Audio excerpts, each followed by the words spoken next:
आपको JEE advance 28 अगस्त 2022 paper 1 के question number 13 से लेकर के 18 तक के क्वेश्चन डिस्कस कर रहे हैं। देखिए क्वेश्चन नंबर 13 क्या है। Consider the parabola y square equal to 4x, let s be the focus of the parabola, a pair of tangents drawn to the parabola from the point p minus 2 1 meet the parabola at point p1 and p2. Let q1 and q2 be the points on the line sp1 and sp2 respectively, such that pq1 is perpendicular to sp1 and pq2 is perpendicular to sp2. Then which of the following statement is true? सबसे पहले आपके पास यहाँ पे दिया focus, तो देखें parabola दिया हुआ है y इक्वल टू 4ax, तो इसका फोकस कितना हो जाएगा, इसका फोकस s हो जाएगा आपका, a 0 होता है तो ये हो जाएगा आपका 1 0। तो फोकस कितना हो गया इसका हम फोकस मान लें 1 0। अब बोलता है कि पॉइंट P दिया हुआ है, यहाँ से आपको दो टेंजेंट ड्रा करना है। देखिए हमने फिगर बनाया हुआ है, ये आपका y equal to 4ax parabola हो गया, ये इसका वर्टेक्स 0 0 और इसका फोकस हो गया S, ये हम लेते हैं ये कितना है, ये 1 और 0 है। अब यहाँ दो आपको पेयर ऑफ टेंजेंट ड्रा करना था, हमने यहाँ देखा पेयर ऑफ टेंजेंट ले लिया, तो ये पैराबोला को कहाँ पे मीट कर रहा है, ये एस पर क्वेश्चन दिया हुआ है, ये P1 में मीट कर रहा है, और दूसरा जो टेंजेंट है वो आपके P2 में मीट कर रहा है। तो यहाँ देखें कि P1 और P2 के कोऑर्डिनेट हम निकाल सकते हैं। अब आपको मालूम है कि ये जो पॉइंट है ये आपकी पॉइंट ऑफ टेंजेंसी कहलाती है, और इसकी पॉइंट ऑफ टेंजेंसी क्या होती है, पॉइंट P का हम जनरल फॉर्म लें तो ये हो जाएगा आपका a/m² और -2a/m होगा, और a इक्वल टू 1 दिया ही हुआ है, तो ये पॉइंट जो P है ये पॉइंट हो जाएगा 1/m² और -2/m। तो अब यहाँ से हम m की वैल्यू निकाल के यहाँ पुट करेंगे तो आपको डायरेक्टली P1 P2 मिल जाएगा। तो m निकालने के लिए हम अब देखिए ये पेयर ऑफ टेंजेंट है, तो हम क्या करते हैं, पहले इसका इक्वेशन ऑफ टेंजेंट लेते हैं स्लोप फॉर्म में। तो आपको मालूम इसका इक्वेशन ऑफ टेंजेंट क्या होता है, इसका जो इक्वेशन ऑफ टेंजेंट है, equation of tangent of y square equal to 4x in slope form, इसका जो स्लोप फॉर्म में फॉर्मूला होता है ये होता है y equal to mx plus a/m, और यहाँ पे a कितना दिया है, a इक्वल टू दिया हुआ 1, तो ये हो जाएगा y equal to mx plus 1/m। अब ये जो आपको टेंजेंट है, अब हम टेंजेंट चाहे ये वाला टेंजेंट मान लें, इसको P1 P मान लें या P P2 मान लें, ये टेंजेंट जो कहाँ से पास हो रहा है, P से पास हो रहा है, तो क्यों ना इसको हम पॉइंट P से पास करा दें, यानी इसको हम P -2 और 1 से पास करा दें। -2 और 1 से पास कराएंगे तो क्या हो जाएगा, ये हो जाएगा 1 इक्वल टू -2m प्लस हो जाएगा ये 1/m।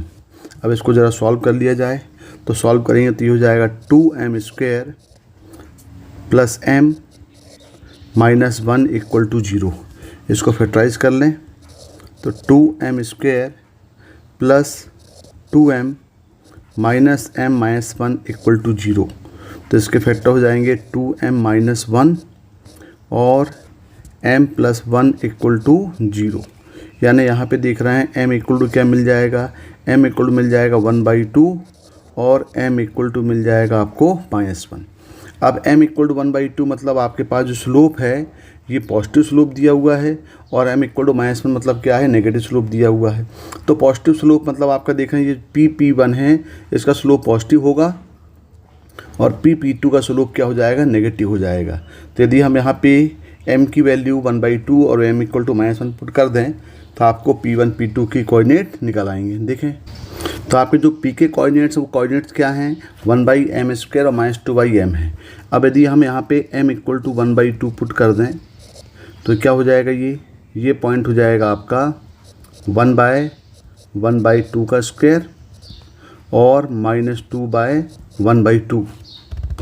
देखो यहाँ पे m नेगेटिव तो होगा नहीं क्योंकि फर्स्ट कोऑर्डिनेट में पॉइंट जा रहा है, इसका मतलब यहाँ पे कुछ मिस्टेक हो गई है। वो देखें मिस्टेक क्या है, अच्छा ये मिस्टेक समझ में आ रही है। देखो ये पॉइंट जो होता है, ये पॉइंट ऑफ टेंजेंसी होता है a/m² और ये होता है 2a/m, तो यहाँ पे क्या होगा, ये प्लस हो जाएगा।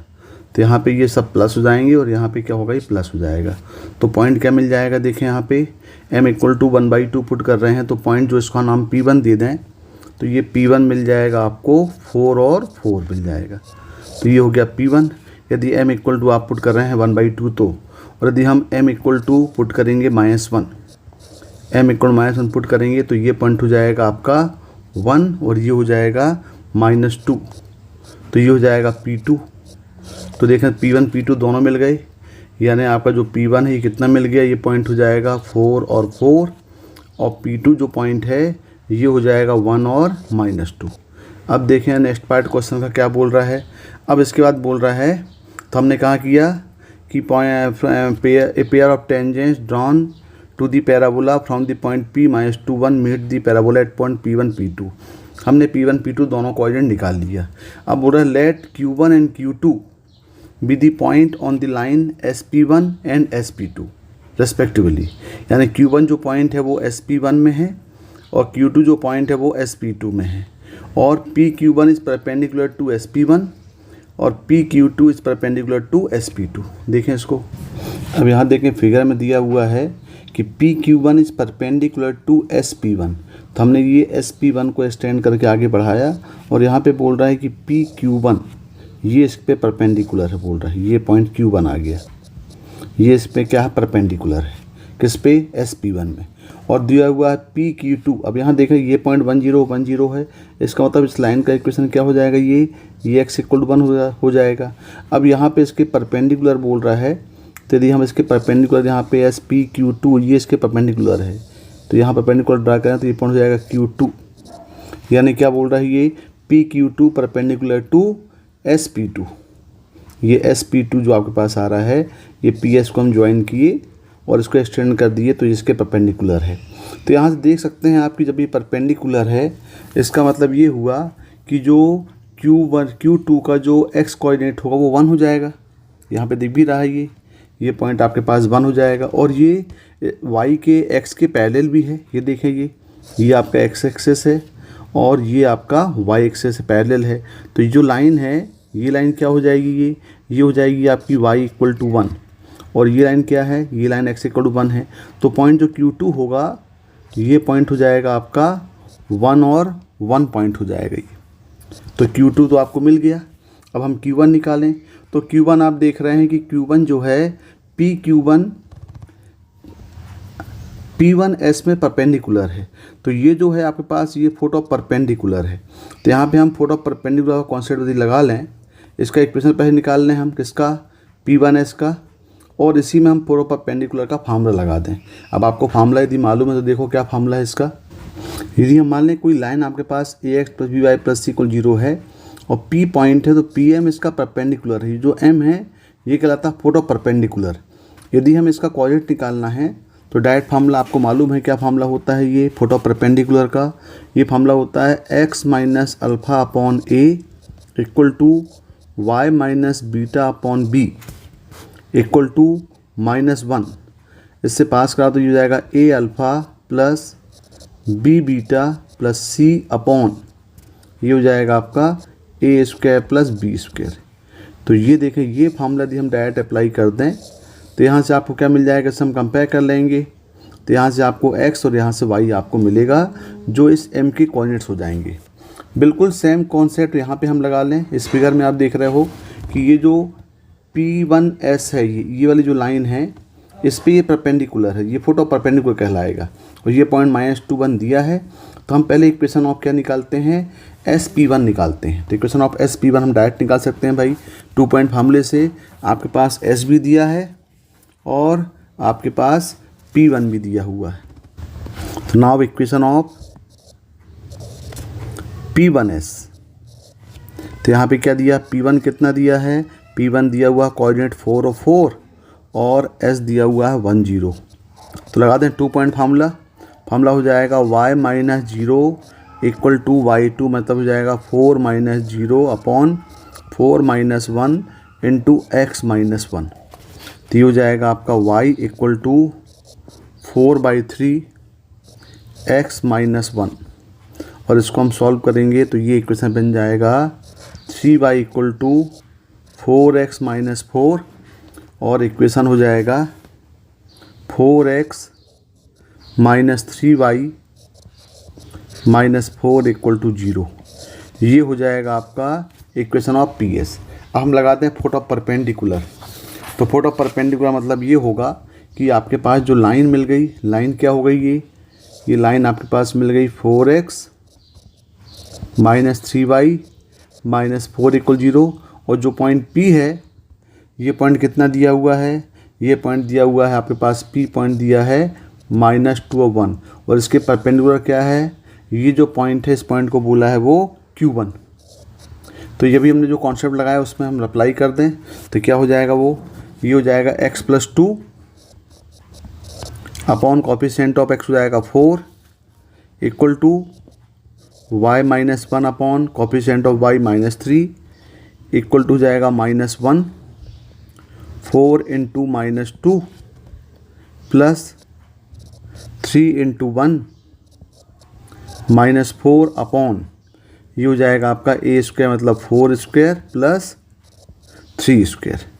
इसको सॉल्व कर लें तो ये हो जाएगा आपका x+2/4 equal to y-1/-3 equal to हो जाएगा ये -1 और ये हो जाएगा 1/25। ये कितना होगा -8 और ये 4 में से यहाँ पे देखें आप, ये 12 हो गया, ये 3 हो गया, यहाँ पे माइनस होगा, ये -3 दिया है तो ये -3 मतलब हो जाएगा आपका -12 -3 -15 इंटू 1 15/25।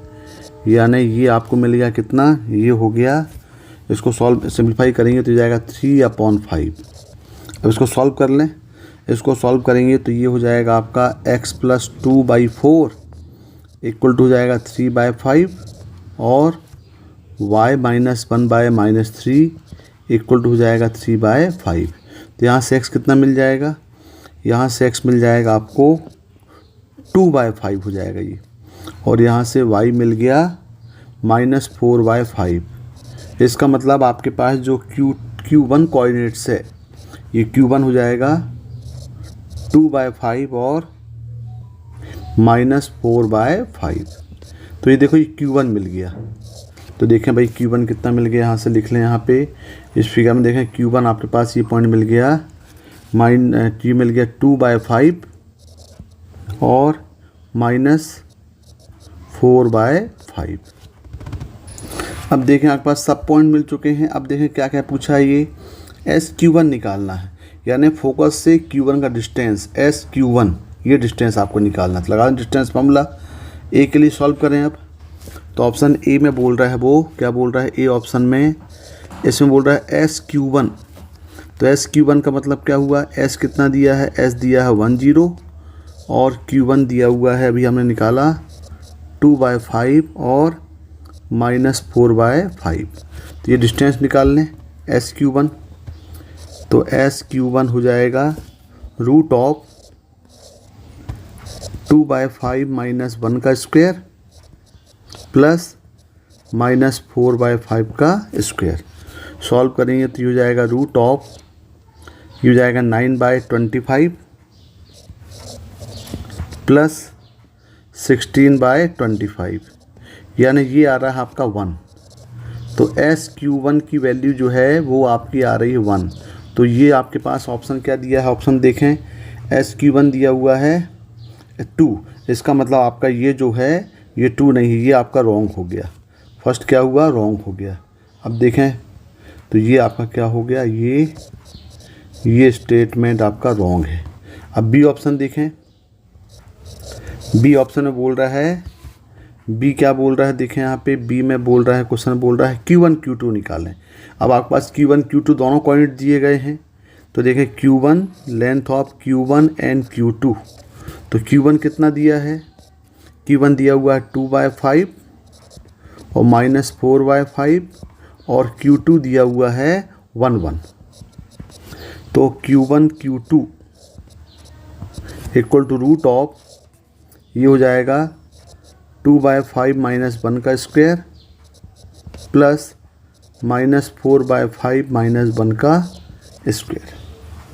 तो यहाँ हो जाएगा आपका रूट ऑफ, ये हो गया 9/25 और ये हो गया आपका 9 यानी 81/25 यानी हो जाएगा आपका √90/5 और √90 हम क्या ले सकते हैं 3√10/5। तो देखें ये जो ऑप्शन है ये ऑप्शन बी आ रहा है 3√10/5 आ रहा है। देखें इसमें तो ये देखो 3√10/5 आ रहा है, मतलब ये स्टेटमेंट आपका क्या है ट्रू है। ऑप्शन सी बोल रहा है PQ1। PQ मतलब आपको ये PQ1 की लेंथ निकालना है। तो PQ1 की लेंथ निकालने के लिए आपके पास जो इक्वेशन है SP1 यानी वो P1Q1 का इक्वेशन दिया हुआ है और ये P का पॉइंट दिया गया, तो हम लेंथ निकाल लें। लेंथ इसको बोलते हैं लेंथ ऑफ परपेंडिकुलर। तो length of perpendicular from point P to line कौन सी है, ये है S1P बोले या फिर इसको P1Q1 बोल लें। तो यहाँ पे क्या मतलब हुआ, ये लेंथ ऑफ परपेंडिकुलर आपके पास हो गया। तो हम बोल सकते हैं कि सिंस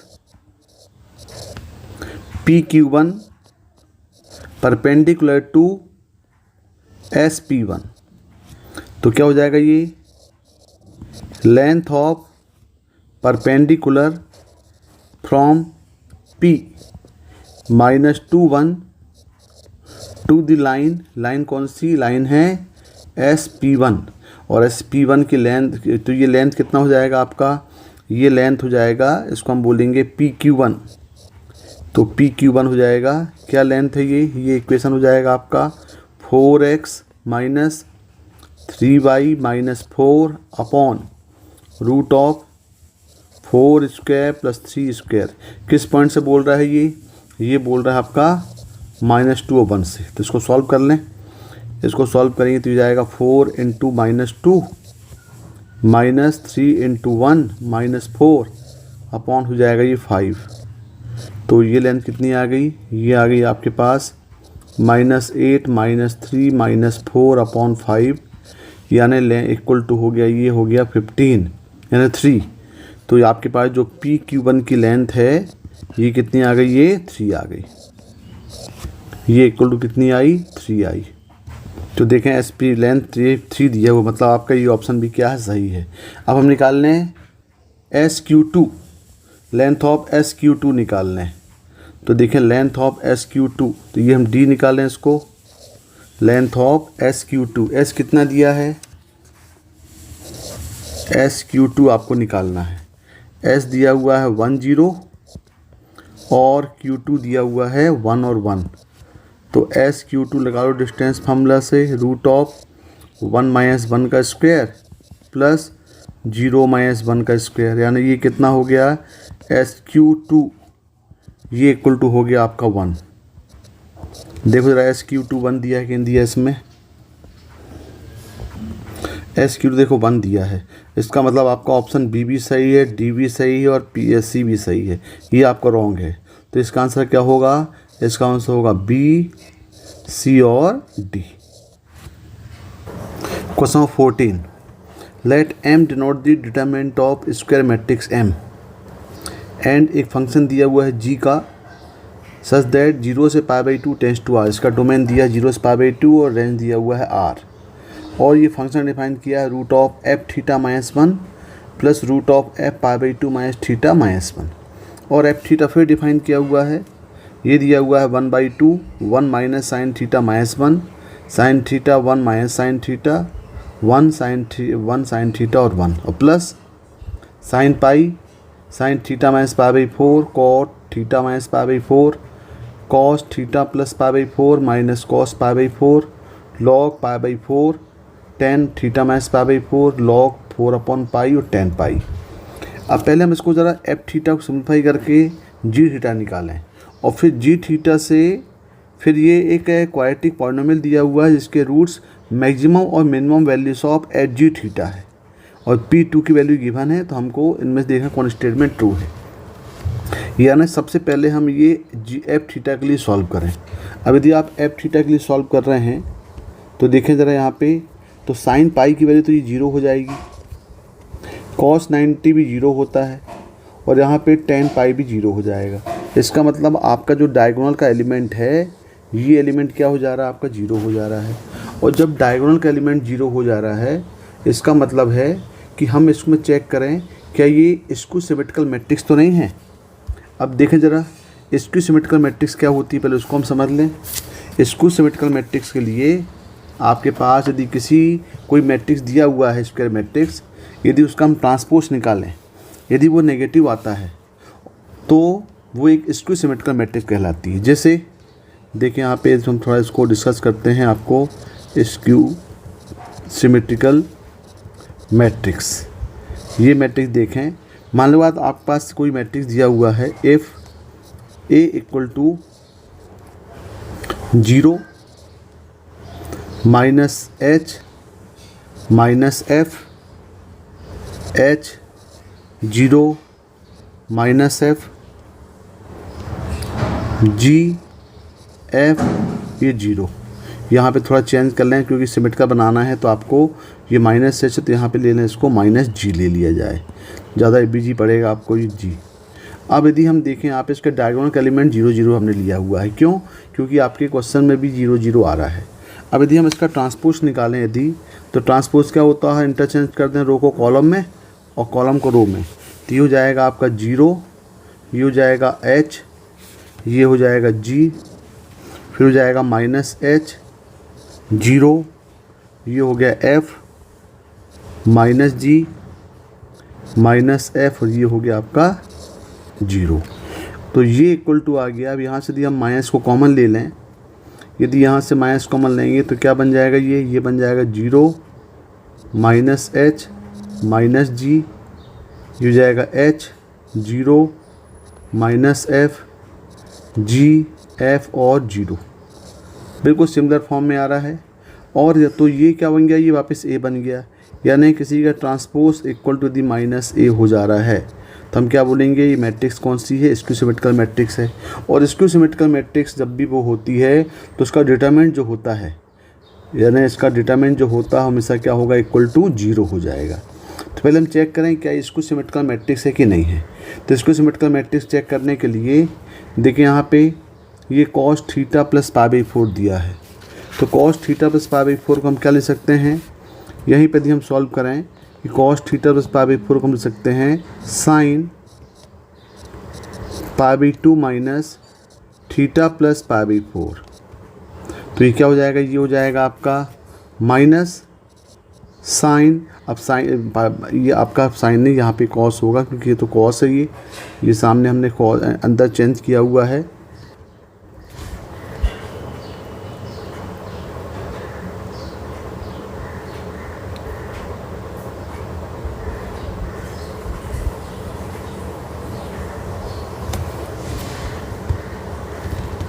थीटा माइनस ये π/4 हो गया, यानी आपका ये जो पोजीशन है, ये पोजीशन और ये पोजीशन देखो आपको नेगेटिव हो गई, बिल्कुल सिमिलर।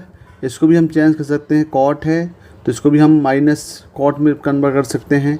और ये दिया है log π/4, तो ये हम ले सकते हैं log 4/π को π/4 माइनस साइन लेकर के।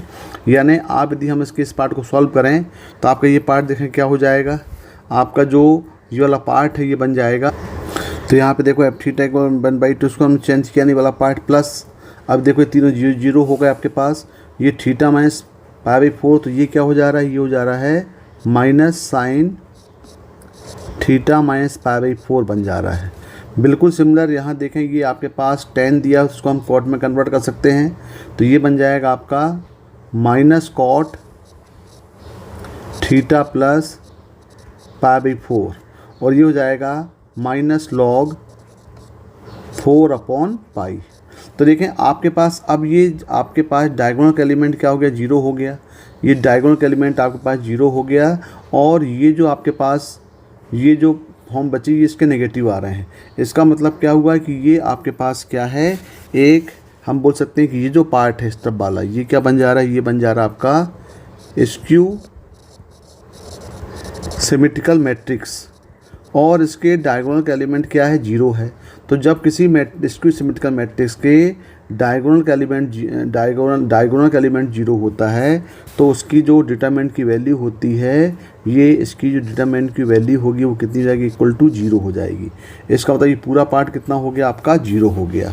अब ये पूरा पार्ट 0 हुआ तो आपके पास बचा क्या, अब यहाँ पे हमारे पास बचेगा एफ थीटा इक्वल टू 1/2, ये हो गया 1 sine theta 1 minus sine theta 1 sine theta -1 minus sine theta और 1 बच रहा है।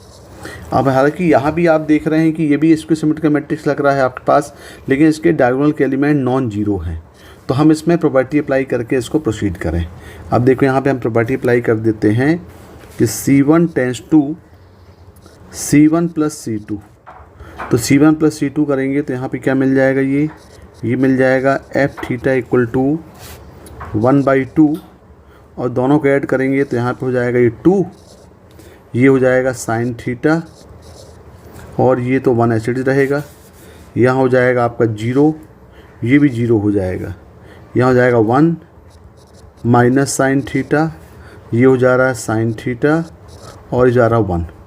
अब इसको डिटरमिनेंट्स की वैल्यू को हम सॉल्व कर लें, और ये तो 0 है, ये प्लस 0 हो गया वाला पार्ट। अब यदि हम इसको सॉल्व करेंगे तो देखें क्या आएगा, ये इक्वल टू आएगा 1/2 ट्वाइस ऑफ, ये आपका आ जाएगा ये 1 प्लस साइन स्क्वायर थीटा। अब ये 1 प्लस साइन स्क्वायर थीटा आ गया, और बाकी पूरे टर्म 0 0 हो जाएंगे।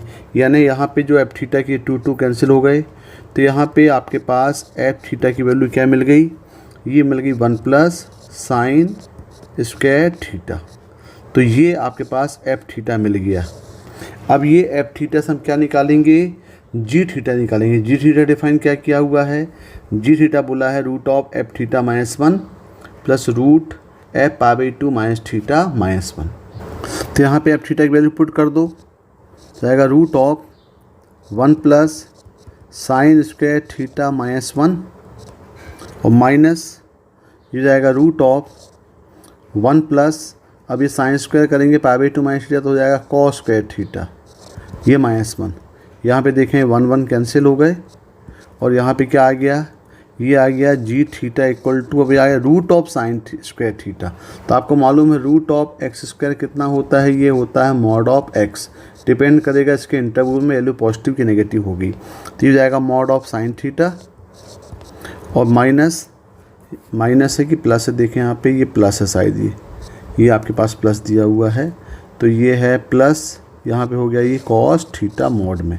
तो ये एफ थी साइन, ये क्या वैल्यू हो गई आपके पास, ये हो गई जी थीटा की वैल्यू। अब यहाँ पे देखें इंटरवल में क्या दिया है, थीटा कहाँ पे लाई कर रहा है, थीटा लाई कर रहा है 0 और π/2 के बीच में, मतलब फर्स्ट क्वाड्रेंट में, और फर्स्ट क्वाड्रेंट में दोनों क्या होते हैं, पॉजिटिव होते हैं। इसका मतलब आपके पास जो जी थीटा है ये आ गया sine theta plus cos theta की वैल्यू मिल गई भाई। और इंटरवल क्या दिया हुआ है, इंटरवल दिया हुआ है थीटा बिलोंग्स टू 0 से π/2, ये दिया हुआ है। अब आगे देखें क्या बोल रहा है, let px be quadratic polynomial whose roots are minimum maximum value of the F G theta. यानी जो आपको जी थीटा मिला है, हमें इसकी मिनिमम मैक्सिमम वैल्यू निकालना है। तो इस जी थीटा को हम क्या ले सकते हैं भाई, इसको ले सकते हैं जी थीटा इक्वल टू, इसको हम ले सकते हैं मल्टीप्लाई डिवाइडिंग बाई √2 कर दें दी, तो जाएगा √2, ये जाएगा 1/√2 sine theta plus 1/√2 cos theta, और तो ये हो जाएगा √2, ये बन गया साइन π/4 प्लस थीटा। और इंटरवल क्या बोल रहा है, 0 से थीटा दिया हुआ है 0 से π/2 के बीच में। तो 0 से π/2 के बीच में यहाँ पे हम वैल्यू पुट कर दें। तो देखो एक तो मेथड ये है कि इसको हम मिनिमम मैक्सिमम निकाल के सॉल्व करें, ये डायरेक्ट हिडन टाइल से वैल्यू पुट कर दें। तो यहाँ पे हम पुट कर देते हैं x इक्वल टू 0 π/4 और π/2। यदि हम 0 पुट करेंगे तो देखो ये आ जाएगा आपका, कितना आ जाएगा, ये 0 पुट करेंगे तो यहाँ पे हो जाएगा ये 0, और ये हो जाएगा 1, मतलब ये वैल्यू हो जाएगी आपकी जी थीटा कितना आएगा, 0 पुट करेंगे तो आएगा 1, और π/4 पुट करेंगे तो ये हो जाएगा आपका, ये हो जाएगा √2, और π/2 पुट करेंगे तो ये हो जाएगा, ये आएगा -1/√2। तो मतलब आपके पास मिनिमम वैल्यू कितनी मिल रही है, मिनिमम वैल्यू यहाँ पे मिल जा रही है आपको, क्वेश्चन यहाँ पे देखें तो जी थीटा की मिनिमम वैल्यू मिल रही है यहाँ पे इक्वल टू 1, और जी थीटा की मैक्सिमम वैल्यू मिल जा रही है आपको √2। तो यहाँ जो इंटरवल आपके पास मिल रहा है ये क्या मिल जा रहा है आपका 1 से, इसका रेंज क्या आ रहा है 1 से √2 आ रहा है। कहाँ पे? थीटा बिलोंग्स टू 0 से π/2 के बीच में। अब आगे क्वेश्चन क्या बोल रहा है? मिनिमम वैल्यू मिल गई 1 और मैक्सिमम वैल्यू मिल गई √2। तो बोल रहा है px is the quadratic polynomial whose roots are minimum. Maximum मिला है √2 और मिनिमम मिल रहा है आपको 1। तो मैक्सिमम और मिनिमम वैल्यूज़ और फंक्शन जी थीटा, यानी हमें एक इक्वेशन बनाना, क्वाड्रेटिक इक्वेशन बनाना है जिसके रूट्स क्या क्या हो गए 1 और √2 हो गए। तो यहाँ से px क्या मिल जाएगा आपको? px हम ले सकते हैं एक कांस्टेंट ले लेते हैं भाई, जो रूल होता है a, ये हो जाएगा x - 1 हो जाएगा x - √2। ये हो गया px की वैल्यू, ये पॉलिनोमियल हो गया। अब इस पॉलिनोमियल में क्या दिया हुआ है देखें क्वेश्चन, यहाँ पे आपके पास और कुछ दिया हुआ है शायद p2 की वैल्यू दिया हुआ है शायद, ये हाँ ये दिया हुआ है p2। तो यहाँ पे हम x यहाँ पे x पुट कर दें। यदि यहाँ पे हम x पुट करेंगे तो आपको a मिल जाएगा। तो देखें यहाँ पे p2 = और p2 कितना दिया हुआ है?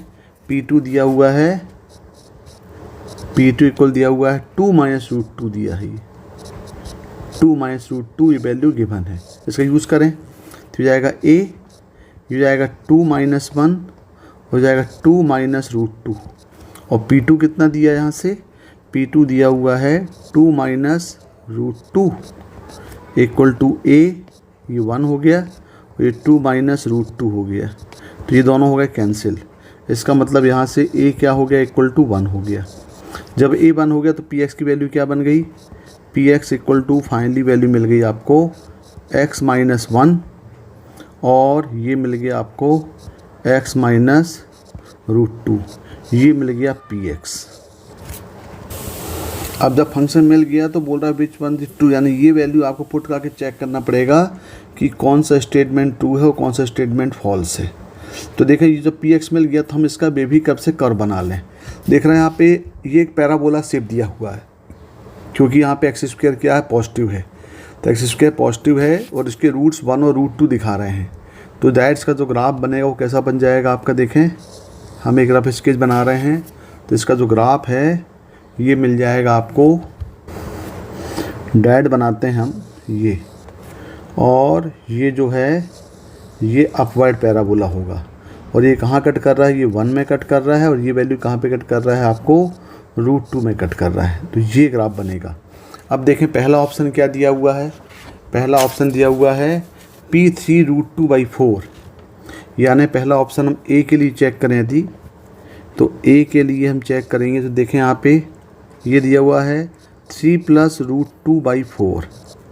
तो 3 + √2/4, उसके पहले आप ये देख लो कि कहाँ कहाँ पॉजिटिव होगा, कहाँ कहाँ नेगेटिव होगा। तो देख रहे हैं आप ये जो वैल्यू है यहाँ पे पॉजिटिव हो जाएगी, यहाँ पे नेगेटिव हो जाएगी और यहाँ पे क्या होगी? ये पॉजिटिव होगी। इसका मतलब जो px होगा, ये px ये पॉजिटिव कहाँ पे होगा? ये px पॉजिटिव हो जाएगा आपका -∞ से 1 और यूनियन √2 से ∞, और आपका जो px जो है वो नेगेटिव कहाँ पे होगा? ये हो जाएगा 1 से √2 के बीच में। तो ये इंटरवल आपको यहाँ पे देखना पड़ेगा। तो आपके पास जो वैल्यूज़ दी गई वो दी है 3+, अब ये 3 + √2/4 की वैल्यू, तो अब देखें 4 में 3 मतलब 1 पॉइंट समथिंग, ये √2 मतलब ये हो जाएगा टोटल 3 + 1 एंड 4 पॉइंट समथिंग/4, यानी ये वैल्यू तो 1 से ग्रेटर होगी भाई, ये 1 से ग्रेटर होगी। तो जब 1 से ग्रेटर होगा तो यहाँ पे आएगा तो उसका आउटपुट क्या मिलेगा? नेगेटिव। यानी जो फंक्शन के फॉर्म में करेंगे तो 3 + √2/4 ये क्या मिलेगा आपको? <0 मिलेगा। तो ये आपके पास पहला ऑप्शन है जो क्या दिया है आपके पास, जो ट्रू आ रहा है। ये आपका पहला ऑप्शन क्या आ रहा है? ट्रू आ रहा है। अब दूसरा ऑप्शन देखें। दूसरा ऑप्शन में आपके पास जो पॉइंट दिया है वो दिया 1 + 3 √2/4। अब ये देखें ज़रा, 1 + 3 √2/4, तो 3 × 4 ये भी 1 से ग्रेटर हो, ये देखें ये वैल्यू 1 से क्या हो रही है आपके पास? ग्रेटर आ रही है। ये भी क्या है? 1 से ग्रेटर है। तो 1 से ग्रेटर मतलब इसका भी आउटपुट क्या होगा फंक्शन में? ये हो जाएगा आपका 1 + 3√2/4। ये भी क्या होगा, ये भी आपके पास ये <0 हो जाएगा, ये <0 होगा। लेकिन आपके पास जो क्वेश्चन है वो उसमें <0 दिया हुआ है। देखें, ये देखो <0 दिया हुआ है। इसका मतलब ये स्टेटमेंट ट्रू आया है, ये स्टेटमेंट आपको फॉल्स आ गया। यहाँ पे क्या होगा, ये P 1 + 3√2/4 ये क्या होगा, ये भी <0 होगा। ये सही आ रहा है। और ये स्टेटमेंट क्या हो गया आपका, ट्रू फॉल्स। ये ए ट्रू हो गया, बी फॉल्स हो गया। अब सी चेक करें। सी ऑप्शन में दिया हुआ है 5√2 - 1/4। ये वैल्यू चेक करें तो आपको मालूम √2 कितना होता है भाई, √2 = होता है ये 1.41। तो 1.41 × 5 करेंगे और -1 करेंगे तो ये आपके पास हो गया टोटल -1/4 करेंगे तो ये आ रहा है टोटल आपका 1.51। और 1.51 जो है वो √2 है, यानी ये जो वैल्यू होगी वो यहाँ √2 से आगे होगी, यहाँ कहीं वैल्यू होगी ये। और √2 ज़्यादा वैल्यू क्या आ रही है, इसका आउटपुट पॉजिटिव आ रहा है। यानी इसका मतलब ये हुआ कि फंक्शन के फॉर्म में 5√2 - 1/4 ये क्या हो जाएगा, ये हो जाएगा <0 होगा। तो ये भी आपके पास क्या दिया है, ये स्टेटमेंट भी आपके पास ट्रू दिया है, यानी ये भी आपका ट्रू होगा। अब ऑप्शन डी चेक कर लें। ऑप्शन डी में दिया हुआ है 5 - √2/4। अब 5 - √2/4 मतलब ये जो होगा आपका 5 - √2 तो ये तो 1 से लेस हो गया, यानी ये वैल्यू 1 से लेस होगी। तो 1 से लेस में देखें ज़रा, 1 से लेस में ये फिर पॉजिटिव हो जाएगा। इसका मतलब ये हुआ कि यदि फंक्शन के फॉर्म में देखें तो 5 - √2/4 ये वैल्यू क्या हो जाएगी आपकी, <0 हो जाएगी भाई। ये <0 ना, ये पॉजिटिव हो जाएगी तो ये <0 होगी। ये क्या हो जाएगी आपकी, <0 होगी। अब देखें ज़रा ऑप्शन में क्या दिया हुआ है, तो ये <0 सही दिया हुआ है, लेकिन ये दिया 5√2 - 1/4 (0), ये जबकि आपके पास क्या हो जाएगा, ये भी आपके पास रॉन्ग हो जाएगा भाई। ये क्या होगा, यहाँ पे जो आपके पास दिया हुआ है ये आ रहा है अपना <0 आ रहा है भाई, और यहाँ दिया <0। इसका मतलब ये भी आपका रॉन्ग हो गया।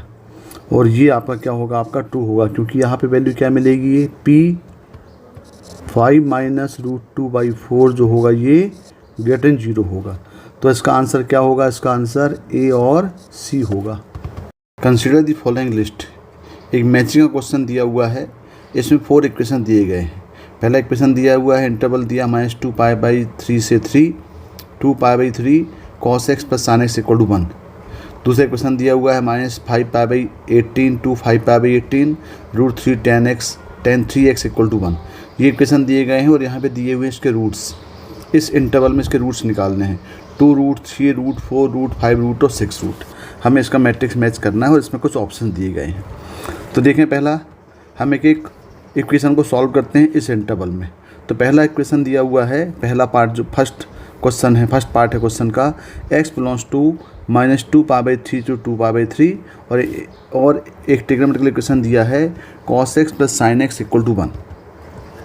तो जब ये cos x + sin x = 1 दिया है तो बेटर होगा इसको हम साइन या cos में कन्वर्ट कर लें, ज़्यादा ईजी पड़ेगा आपको, क्योंकि यदि आप इसको ट्रांसफर करके स्क्वायरिंग करेंगे तो क्वेश्चन लेंथी हो जाएगा। तो इसको हम साइन में या कॉस के परफेक्ट फॉर्म में अरेंज करते हैं। तो यहाँ पे हम मल्टीप्लाई डिवाइड करते हैं दोनों तरफ √2 का, तो ये हो जाएगा 1/√2 cos x plus 1/√2 sin x, ये इक्वल टू हो जाएगा 1/√2। अब ये 1/√2 को हम ले सकते हैं, यदि हमको इसको कॉस में कन्वर्ट करना है तो ये हो जाएगा आपका cos π/4 cos x और plus sin π/4 sin x equal to ये हो जाएगा आपका 1/√2। और ये बन गया cos a cos b plus sin a sin b, ये बन गया formula cos a minus b का। तो cos x माइनस π/4, इसको भी हम cos में कन्वर्ट कर दें तो ये हो जाएगा cos π/4। तो ये ट्रिग्नोमेट्रिकल इक्वेशन मिल गया आपको। ये ट्रिग्नोमेट्रिकल इक्वेशन का फॉर्म क्या है, ये है cos theta equal to cos alpha. तो इसका जनरल फॉर्म आपको मालूम है क्या होता है, थीटा इक्वल टू हो जाता है ये 2n pi plus minus alpha, जहाँ पे n क्या है, इंटीजर है, जहाँ पे n क्या होगा, n बिलोंग्स टू i हो जाएगा। अब यहाँ देखिए, यदि हम यहाँ पे अप्लाई करेंगे तो ये हो जाएगा आपका x minus pi by 4 equal to 2n pi plus minus pi by 4, और यहाँ पे n क्या है, n बिलोंग्स टू i हो जाएगा ये। अब इसको ट्रांसफ़र करते हैं यहाँ पे, तो x इक्वल टू हो जाएगा ये 2n pi plus minus pi by 4, और ये हो जाएगा प्लस पाई बाई 4। अब इसको हम सॉल्व कर लें, एक बार प्लस ले लें, एक बार माइनस ले लें। तो एक बार यहाँ पे हम ले लें प्लस और यहाँ पे ले लें माइनस। तो प्लस लेंगे कितना हो जाएगा, ये हो जाएगा 2x इक्वल टू 2n पाई, ये plus pi by 2 plus pi by 2 हो जाएगा, ये पाई बाई 2 हो जाएगा। तो ये आ जाएगा x equal to 2n pi plus pi by 2, और यहाँ पे हो जाएगा x इक्वल टू 2n पाई, और ये माइनस पाई बाई 4 और प्लस पाई बाई 4 क्या हो जाएंगे, कैंसिल हो जाएगा। तो प्लस लेने में आ गया equation x equal to 2n pi plus pi by 2, और माइनस लेने में आ गया x इक्वल टू 2n पाई, और यहाँ पे n क्या है, n बिलोंग्स टू i। अब हमें बताना है कितने सोल्यूशन देगा, और इंटरवल क्या दिया है, इंटरवल दिया हुआ है -2 पाई बाई 3 से 2 पाई बाई 3। तो यहाँ पे हम n की वैल्यू पुट करते हैं 0, 1, -1, 2, -2, और हम चेक करते हैं उस इंटरवल में वैल्यू आएगी कि नहीं आएगी। पहले हम यहाँ पे पुट करते हैं n equal to 0, n equal 0 करेंगे तो यहाँ पे क्या होगा, ये हो जाएगा x equal to pi by 2। एक पार्ट ये आया देखें, और इंटरवल क्या दिया हुआ है, x belongs to -2 pi by 3 से 2 पाई बाई 3। इसका मतलब ये वैल्यू इनके बीच में आएगी, तो ये वैल्यू अब आपका आंसर होगा। अब यदि यहाँ पे हम n इक्वल टू पुट करते हैं, यहाँ पे 1 पुट करते हैं तो क्या होगा, ये x इक्वल टू हो जाएगा ये 2 पाई प्लस पाई बाई 2, और 2 पाई प्लस पाई बाई 2 जो है वो इस इंटरवल से बाहर चला जाएगा। इसका मतलब ये वैल्यू यहाँ पे इंक्लूड नहीं होगी, तो इसको हम यहाँ पे कैंसिल कर देते हैं, ये इंक्लूड नहीं होगा। और यदि हम n इक्वल टू, और देखें एक आध और चेक कर लें, -1 पुट करते हैं नेगेटिव साइड, तो ये हो जाएगा x इक्वल टू -2 पाई, और ये हो जाएगा आपका प्लस पाई बाई 2। तो ये हो जाएगा x इक्वल टू कितना आएगा, -3 पाई बाई 2 हो जाएगा, और ये वैल्यू भी इंक्लूड नहीं होगी, यानी ये दोनों वैल्यू इंक्लूड नहीं हो रही, माने यहाँ पे सिर्फ एक वैल्यू आ रही है x equal to pi by 2। यहाँ भी चेक कर लें, यहाँ पे यदि हम चेक करेंगे तो यहाँ पे आप n इक्वल 0 पुट करें तो x कितना हो गया, यहाँ पे x इक्वल टू आएगा 0, और 0 इस इंटरवल के बीच में है, मतलब ये आपका आंसर होगा। n इक्वल पुट कर दें 1 पुट करेंगे तो x इक्वल टू क्या होगा, ये 2 पाई, तो 2 पाई तो इसके इस इंटरवल में नहीं है, मतलब ये आंसर नहीं होगा। और n इक्वल टू 2, या n इक्वल 2 ना लें, क्योंकि जब 1 नहीं किया तो 2 भी नहीं करेगा, हम नेगेटिव साइड ले लें, तो यहाँ पे हम ले रहे हैं -1, तो ये x इक्वल टू क्या होगा, ये -2 पाई होगा, तो ये भी इंक्लूड नहीं करेगा।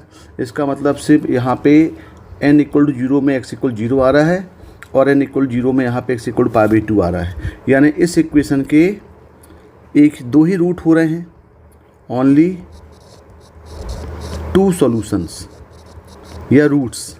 कौन कौन से, x इक्वल टू ये आएगा 0 और पाई बाई 2, और तो इसका मतलब क्या हुआ देखें आप, तो इसका जो आंसर आया वो x इक्वल टू क्या आ गया, x इक्वल टू आ गया 0 और आ गया पाई बाई 2, मतलब 2 सॉल्यूशंस आ गए। इसका मतलब क्या हुआ कि आपके p का आंसर क्या होगा, p का ये जो फर्स्ट का है ये 1 का क्या होगा, 1 का p में होगा। दूसरा पार्ट, x बिलोंग्स टू -5 पाई 18 से 5 पाई बाई 18, और √3 tan 3x इक्वल टू 1 के रूट चेक करना है। तो √3 tan x इक्वल टू 1, तो यहाँ पे हो जाएगा ये tan 3x इक्वल टू कितना होगा, ये हो जाएगा 1 बाय √3। अब √3 को 10 में कन्वर्ट कर लें तो tan 3x इक्वल टू ये हो जाएगा 10 पाई बाई 6।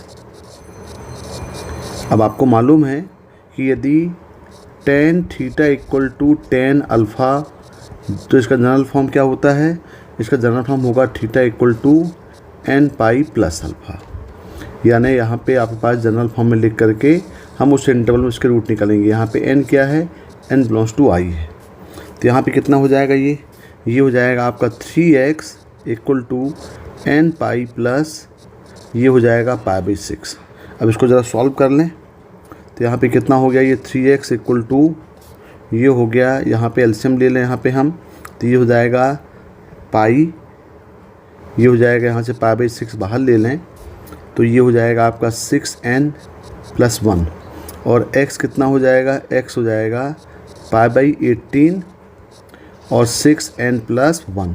यहाँ पे n क्या है, n बिलोंग्स टू यहाँ पे i है, n बिलोंग्स टू i है। अब यहाँ पे हम पुट करें कुछ वैल्यूज़। यदि यहाँ पे हम n = 0 ले लें, n = 0 लेंगे तो x कितना आएगा, x आ जाएगा आपका π/18। और देखें ये π/18 जो है ये इस इंटरवल में मिल रहा है। इंटरवल क्या दिया हुआ है, -5/18 to 5/18, तो ये इसके इंटरवल में है, मतलब ये आपका आंसर 1 होगा। दूसरा हम दूसरा पुट कर रहे हैं, n = पुट कर दें 1, n = 1 पुट करेंगे तो यहाँ पे क्या आएगा देखेंगे, ये हो जाएगा x = 6 + 1 हो जाएगा ये 7 और 7 बाय यानी ये हो जाएगा 7 π/18, 7 π/18 और 7 π/18 जो है इस इंटरवल के बाहर है, यानी ये आपका आंसर नहीं होगा, ये वाला पार्ट इंक्लूड नहीं होगा। अगला ले लें, अगला लिए हमने n = क्या लिया, यहाँ पे -1 ले लिए, तो -1 लेंगे तो कितना हो जाएगा, ये n = -1 लेंगे तो यहाँ पे x = मिल जाएगा आपको, ये हो गया -1 लिए तो हो गया -5/18, ये होगा -5/18। और देखो ज़रा, ये देखिए -5/18 जो है क्लोज दिया हुआ है, इसका मतलब ये हुआ ये आपका आंसर, ये भी आपका आंसर होगा ये वाला पार्ट। और हम चेक करते हैं, n = पुट कर देते हैं -2। यदि हम n = -2 पुट करते हैं तो ये देखें क्या आएगा, ये x = हो जाएगा ये -11 π/, ये हो जाएगा -11 π/18 और ये भी आपके पास क्या है, ये भी आउटसाइड चला जाएगा। इसका मतलब फिर 2 ही आंसर आएंगे। तो इसका जो सॉल्यूशन है क्या मिलेगा इसका, 2 सॉल्यूशंस मिलेंगे इसमें कितने मिलेंगे आपको, 2 सॉल्यूशंस। कौन कौन से, x = ये मिलेगा आपको 5 π/18 और -5 π/18। अब देखें ज़रा ऑप्शन क्या बोल रहा है, ये आपका आंसर होगा। इसका ऑप्शन चेक करें ज़रा, तो इसका आंसर मिल रहा है x = क्या आ रहा है इसमें, x = आ रहा है ये π/18 और -5 π/18 आ रहा है। इसका मतलब इसमें भी 2 मिल रहे हैं, तो ये सेकंड का भी क्या होगा, यहाँ पे p हो जाएगा, तो सेकंड का भी p आ रहा है। अब देखो इसी मैच आपका मैच हो जाएगा। अच्छा, तो आपका मैच आप देख रहे हैं यहाँ पे, फर्स्ट का p है, सेकंड का p है, मतलब ये b और c में कोई एक आंसर होगा। अब हम और चेक करते हैं आगे। Third part, x belongs to -6 π/5 to 6 π/5 range दिया हुआ है और इक्वेशन दिया है 2 cos 2x = √3। इसको भी सॉल्व करें ज़रा। तो 2x क्या इक्वेशन दिया हुआ है, ये 2 cos 2x = √3, तो ये हो जाएगा आपका cos 2x = √3/2। इसको भी cos में कन्वर्ट कर दें तो cos √3/2 किसकी वैल्यू होती है, ये होती cos π/6 की। इसका भी जनरल फॉर्म आपके पास मालूम है कि यदि cos थीटा = cos अल्फ़ा होता है तो थीटा की वैल्यू क्या होगी, थीटा हो जाएगी यहाँ पे 2nπ ± अल्फ़ा, जहाँ पे n क्या है, बिलोंग्स टू i है। तो यहाँ पे क्या हो जाएगा, ये हो जाएगा 2x = 2nπ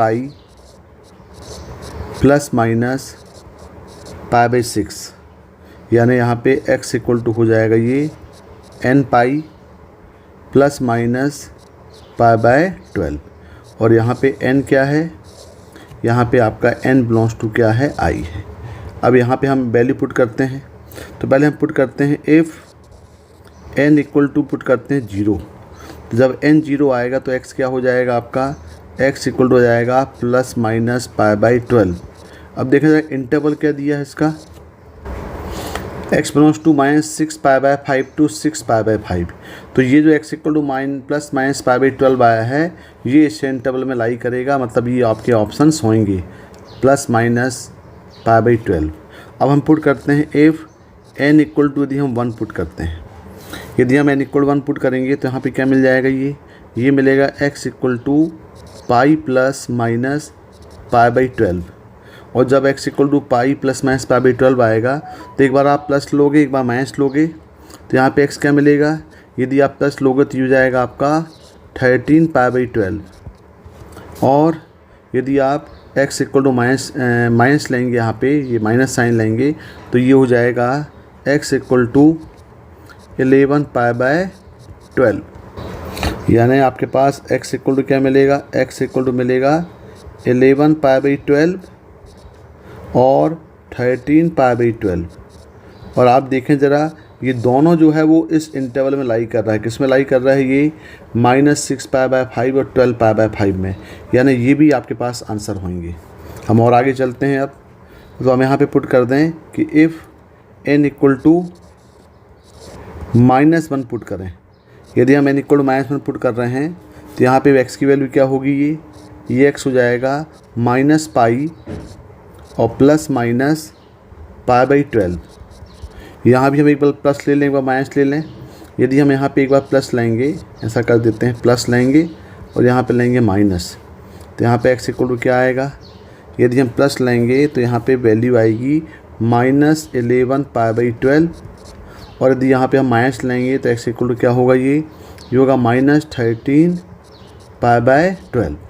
तो देख रहे हैं, तो यहाँ पे x की वैल्यू क्या आई है, x की वैल्यू आई है ये -13 पाई बाई 12 और -11 pi by 12।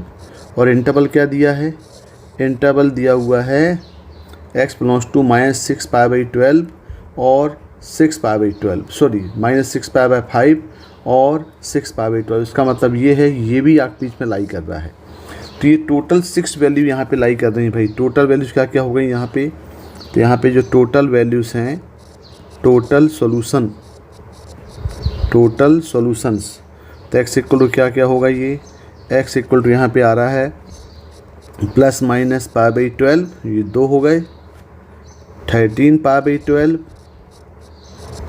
11 pi by 12, -11 pi by 12 और -13 पाई बाई 12। यानी टोटल कितने होंगे, टोटल सॉल्यूशन हो जाएंगे यहाँ पे 6। देखें आंसर मैच हो रहा है कि नहीं। तो इसके सॉल्यूशंस क्या क्या आ रहे हैं, यहाँ पे आ रहे हैं x इक्वल टू क्या क्या आ रहा है, x इक्वल टू आ रहा है प्लस माइनस पाई बाई 12, ये आ रहा है, हम बोल सकते हैं प्लस माइनस 13 पाई बाई 12 और प्लस माइनस 11 पाई बाई 12। यानी टोटल 6 वैल्यू आ रही हैं। तो आपका जो थर्ड का आंसर है, ये टोटल कहाँ जाएगा, ये टी में जाएगा, ये यहाँ टी में जाएगा। मतलब आपका थर्ड का क्या होगा, थर्ड का टी होगा। देखो मैच हो रहा है कि कोई आंसर, थर्ड का टी, ये देखिए थर्ड का टी। इसका मतलब ये हुआ कि देखें फर्स्ट का पी, सेकंड का पी, थर्ड का टी, और कहीं मैच नहीं हो रहा है ये। इसका मतलब इसका आंसर क्या आना चाहिए, ये बी आना चाहिए। लेकिन हम फोर्थ भी चेक कर लें एक बार कि फोर्थ का आंसर आर आ रहा है कि नहीं आ रहा है। हालांकि आपको डायरेक्ट देखें और कोई ऑप्शन मैच नहीं हो रहा है तो आप इस पर्टिकुलर क्वेश्चन में यहीं तक सॉल्व करके इसका आंसर बी में टिक कर सकते हैं। फिर भी आप फोर्थ पार्ट भी सॉल्व कर लें। क्या इक्वेशन दिया हुआ है, ये फोर्थ में दिया हुआ है x belongs to -7 pi by 4 to 7 pi by 4। Equation है sin x minus cos x equal to 1। तो इसको हम क्या करते हैं, देखो बेटर है कि इस टाइप के क्वेश्चन को आप साइन में ना कन्वर्ट करके कॉस में कन्वर्ट करें, क्योंकि कॉस का जनरल फॉर्म इजी होता है। तो इसको हम लिख सकते हैं cos x minus sine x equal to हो जाएगा -1। अब यहाँ पे 1/√2 को मल्टीप्लाई डिवाइड कर दें तो जाएगा 1/√2 cos x minus 1/√2 sine x equal to -1/√2। ये बात ध्यान रखें आप कि जब भी आपके पास sine x plus minus cos x equal to 1 का फॉर्म हो तो हमेशा उसको आप कॉस में कन्वर्ट करें। तो कॉस में हम इसको कन्वर्ट करने की कोशिश कर रहे हैं। तो ये क्या हो जाएगा, ये हो जाएगा आपका कॉस x प्लस ये पाई बाई 4 हो गया, और ये हो गया इक्वल टू -1/√2। अब -1/√2 को हम कॉस में लिख दें तो cos x plus pi by 4 है, तो -1/√2 को हम लिख सकते हैं ये चल जाएगा आपका किस क्वाड्रेंट में, सेकंड क्वाड्रेंट में। ये हो जाएगा कॉस, ये हो जाएगा आपका 3π/4 हो जाएगा। और इसका जनरल फॉर्म आपको मालूम है क्या होता है, ये cos theta equal cos alpha, तो थीटा होता है 2nπ प्लस माइनस अल्फ़ा। तो हो जाएगा x plus π/4 equal to 2nπ plus minus 3π/4 हो जाएगा ये। और x की वैल्यू क्या मिल जाएगी, x हो जाएगी 2nπ प्लस माइनस 3π/4 और माइनस कितना होगा ये π/4। तो ये आपके पास जनरल फॉर्म मिल गया। अब यहाँ पे आप n की वैल्यू को पुट करें और आपके पास उसके वैल्यूज़ निकालना है। इंटरवल क्या दिया हुआ है इसमें जो इंटरवल है वो है x बिलोंग्स टू -7π/4 से लेकर के 7π/4 तक। अब हम n इक्वल टू 0, 1, 2, -1, -2 पुट करेंगे। यहाँ भी हम एक बार ले लें प्लस और एक बार ले लें माइनस। यहाँ पे प्लस ले लें और यहाँ पे क्या हो जाएगा, माइनस हो जाएगा। प्लस लेंगे तो कितना हो जाएगा, ये हो जाएगा x equal to 2nπ plus 3π/4 और माइनस π/4, यानी ये हो जाएगा x equal to 2nπ plus ये π/2 हो गया। और यहाँ पे करेंगे तो कितना होगा, ये माइनस लेने में ये हो जाएगा x equal to 2nπ minus 3π/4 और माइनस π/4। तो ये हो जाएगा x equal to 2nπ minus pi. तो एक पार्ट ये आ गया और एक पार्ट ये आ गया। अब इसमें हम पुट करें n इक्वल टू 0 पहले पुट करते हैं।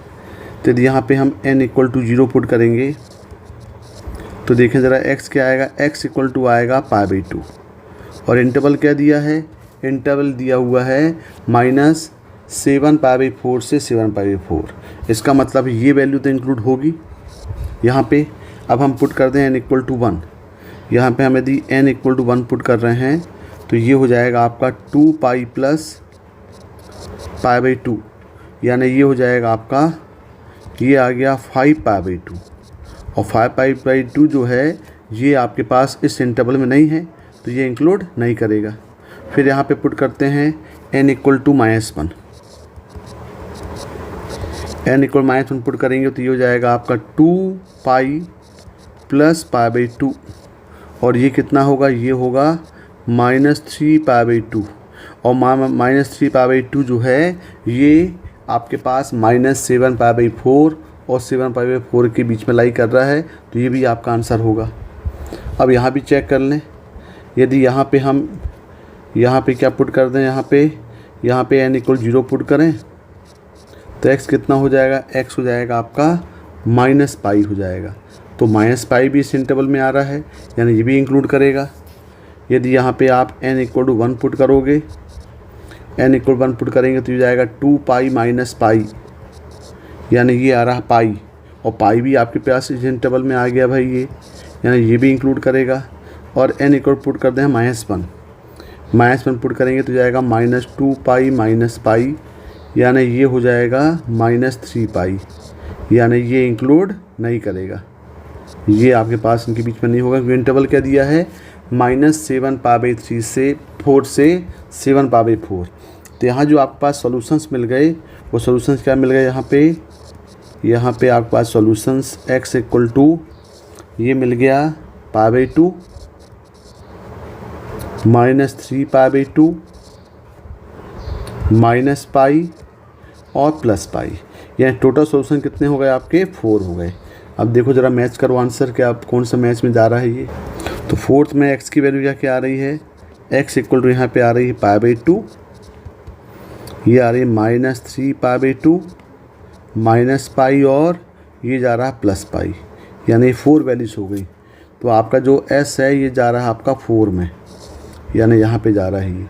तो ये फोर्थ का आंसर क्या जाएगा, फोर्थ का आंसर जाएगा R में। तो देखें आपका आंसर क्या हो रहा है, आप स्पष्ट दिख रहा है कि आपका आंसर जो है वो ये सेटिस्फाई कर रहा ऑप्शन। तो 15 का आंसर B होगा। 2 players P1 and P2 play game against each other in every round of the game। 2 player से P1 P2 एक गेम खेल रहे हैं। Each player rolls a fair die once where the 6 faces of the die have 6 distinct numbers. ठीक है भाई, face में 6 numbers होते हैं, 1 2 3 4 5 6। Let X and Y denote the reading on the rolled by P1 और P2। एक्स जो है वो रीडिंग शो कर रहा है P1 के लिए और y जो है वो रीडिंग शो कर रहा है P2 के लिए।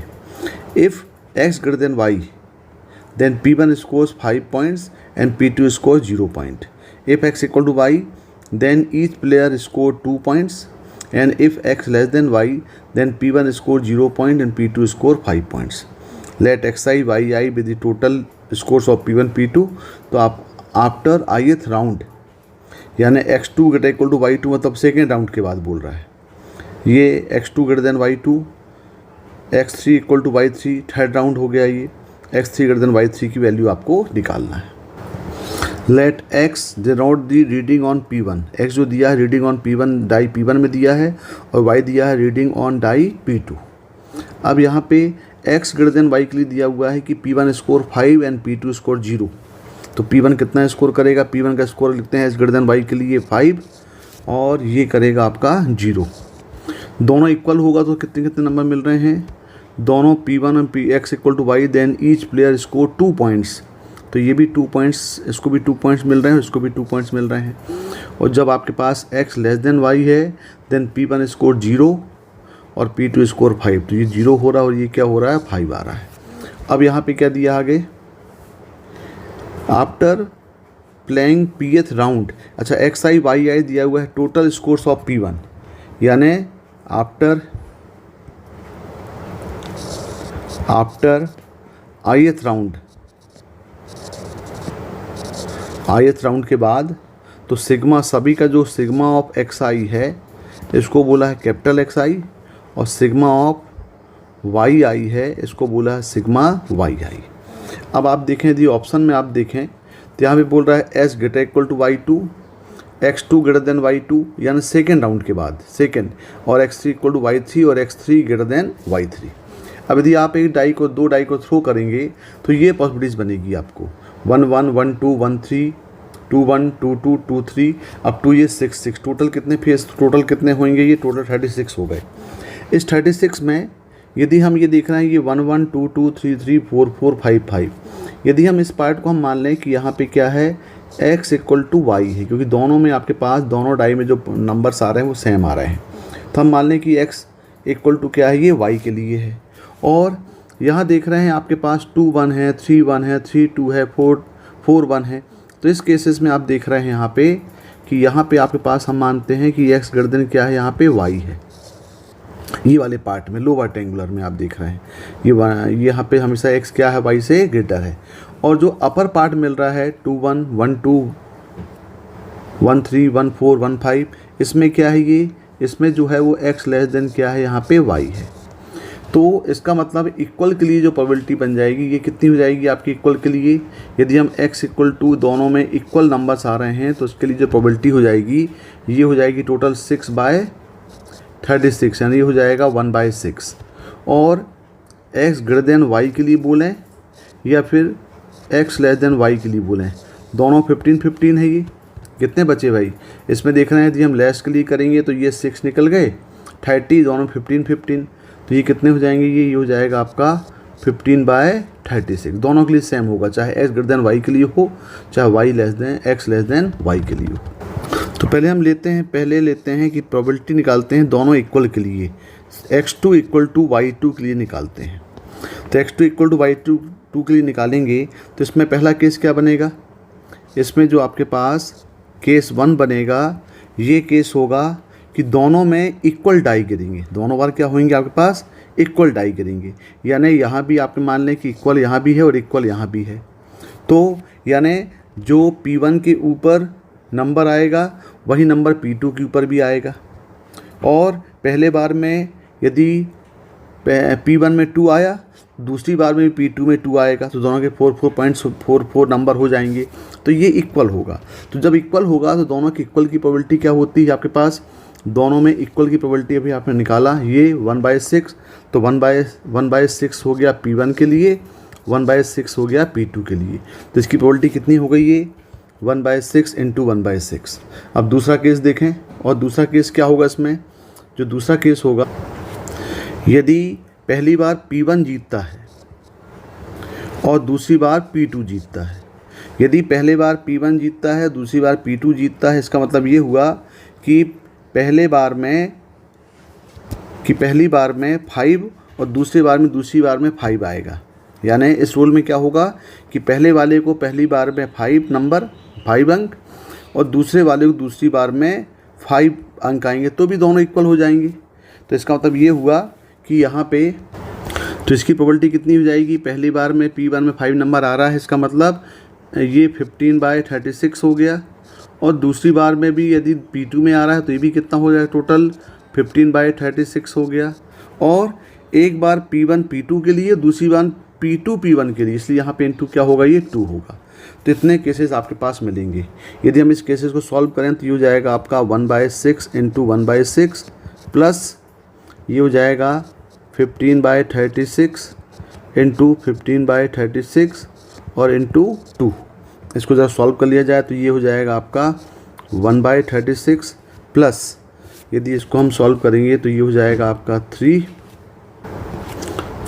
5 जा 15 जो आएगा 12, यहाँ पे 5 ये हो जाएगा 12, ये हो जाएगा 1, ये होगा 6, यानी ये हो जाएगा आपका 27/72। और यदि हम एलसीएम लेके सॉल्व करेंगे तो ये आएगा टोटल कितना आ जाएगा, ये 25 आएगा यहाँ पे, ये आ जाएगा आपका 25। और यदि हम इसका एलसीएम लेंगे तो एलसीएम आएगा 72, ये होगा आपका 2 + 25, यानी टोटल हो जाएगा 27/72। ये 27/72 किसके लिए हुआ, ये पहला केस आपके पास प्रोबेबिलिटी हो गई। इसका मतलब प्रोबेबिलिटी फॉर x2 = x1 की प्रोबेबिलिटी कितनी आ गई, ये हो गई 27/72 मिल गई। अब देखें आगे, इसको तो सिंप्लीफाई कर लें तो ये जाएगा 3/8, कितना जाएगा, ये 3/8 आ जाएगा। अब हमें मालूम है कि probability of x2 > y2 plus probability for x2 = y2 equal to probability of x2 < y2, इन तीनों का सम कितना होगा, ये इन तीनों का प्रोबेबिलिटी का टोटल सम तो 1 होता है, तो इसका पूरा सम कितना हो जाएगा, ये 1 हो जाएगा।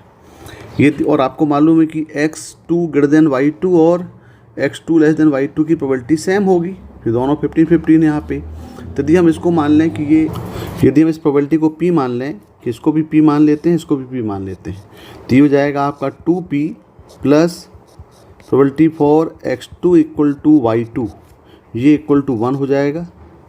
और यहाँ पे ये कितना हो गया, ये x2 y2 की प्रोबेबिलिटी हमने निकाला हुआ 3/8, तो जाएगा 2P प्लस 3/8 = 1।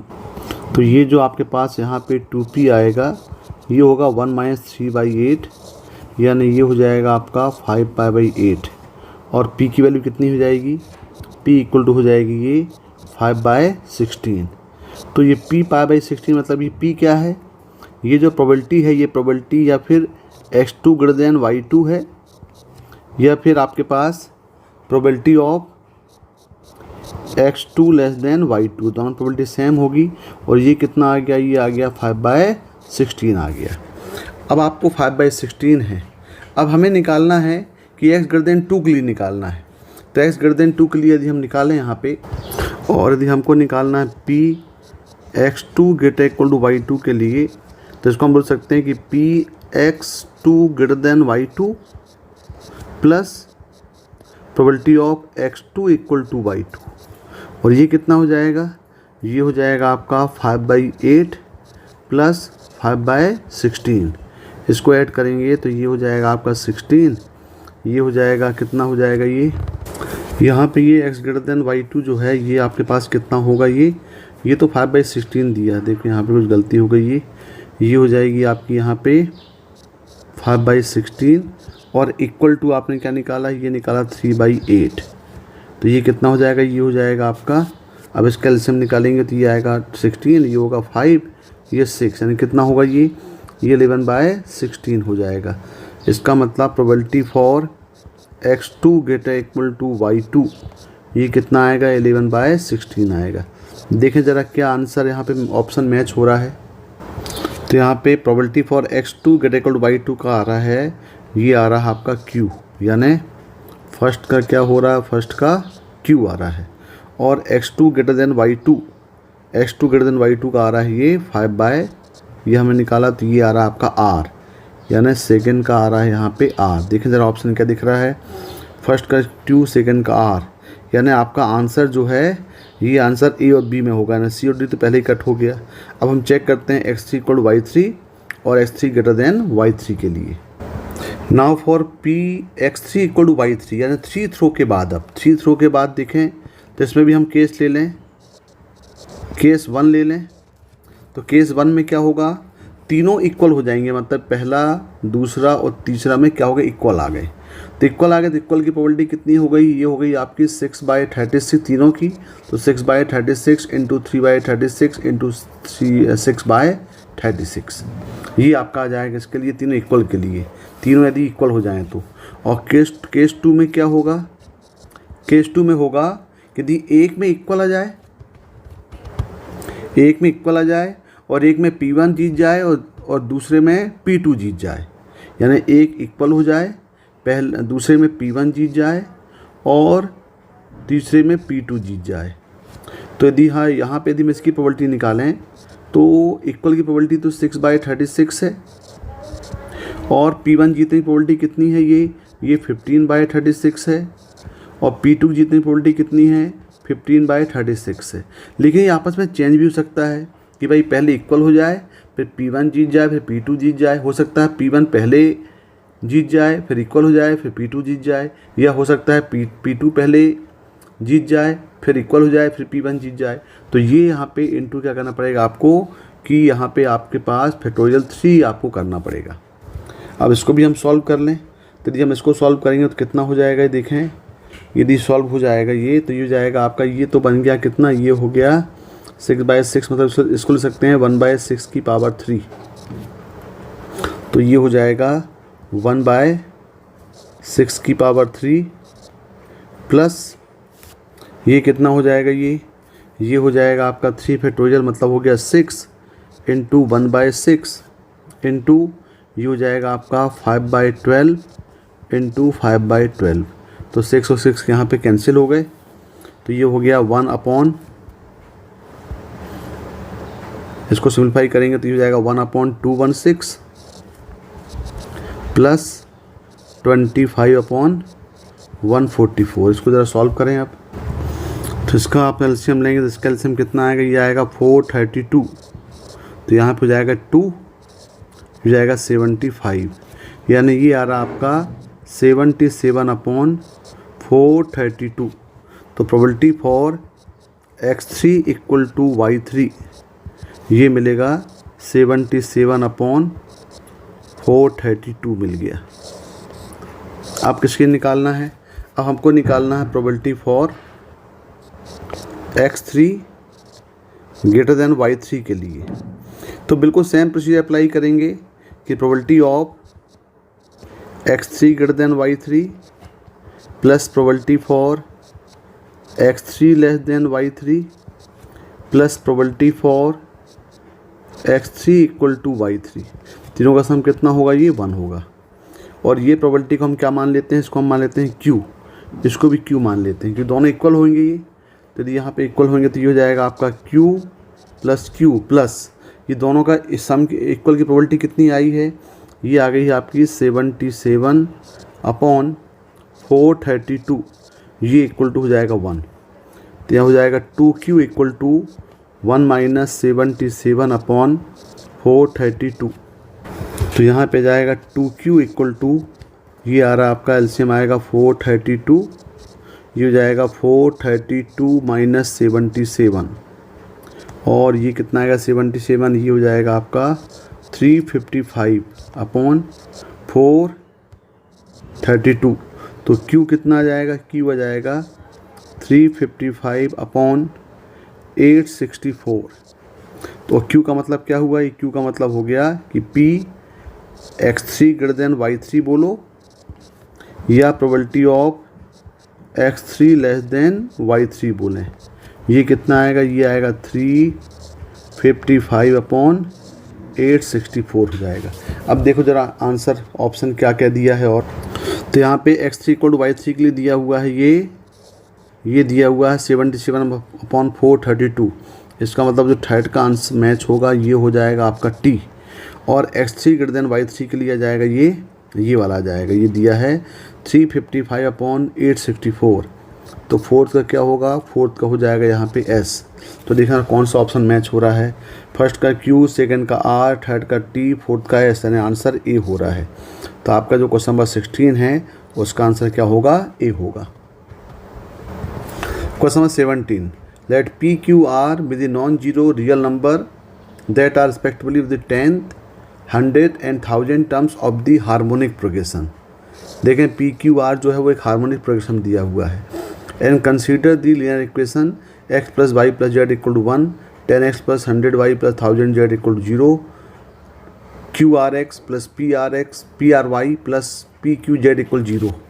और ये कंडीशन दिए गए हैं और आपको बताना है कि इन्फाइनेटली मैनी सोल्यूशन है कि नो सोल्यूशन है और एटलीस्ट वन सोल्यूशन है। यानी आपको ये आपके सिस्टम ऑफ इक्वेशन का क्वेश्चन है।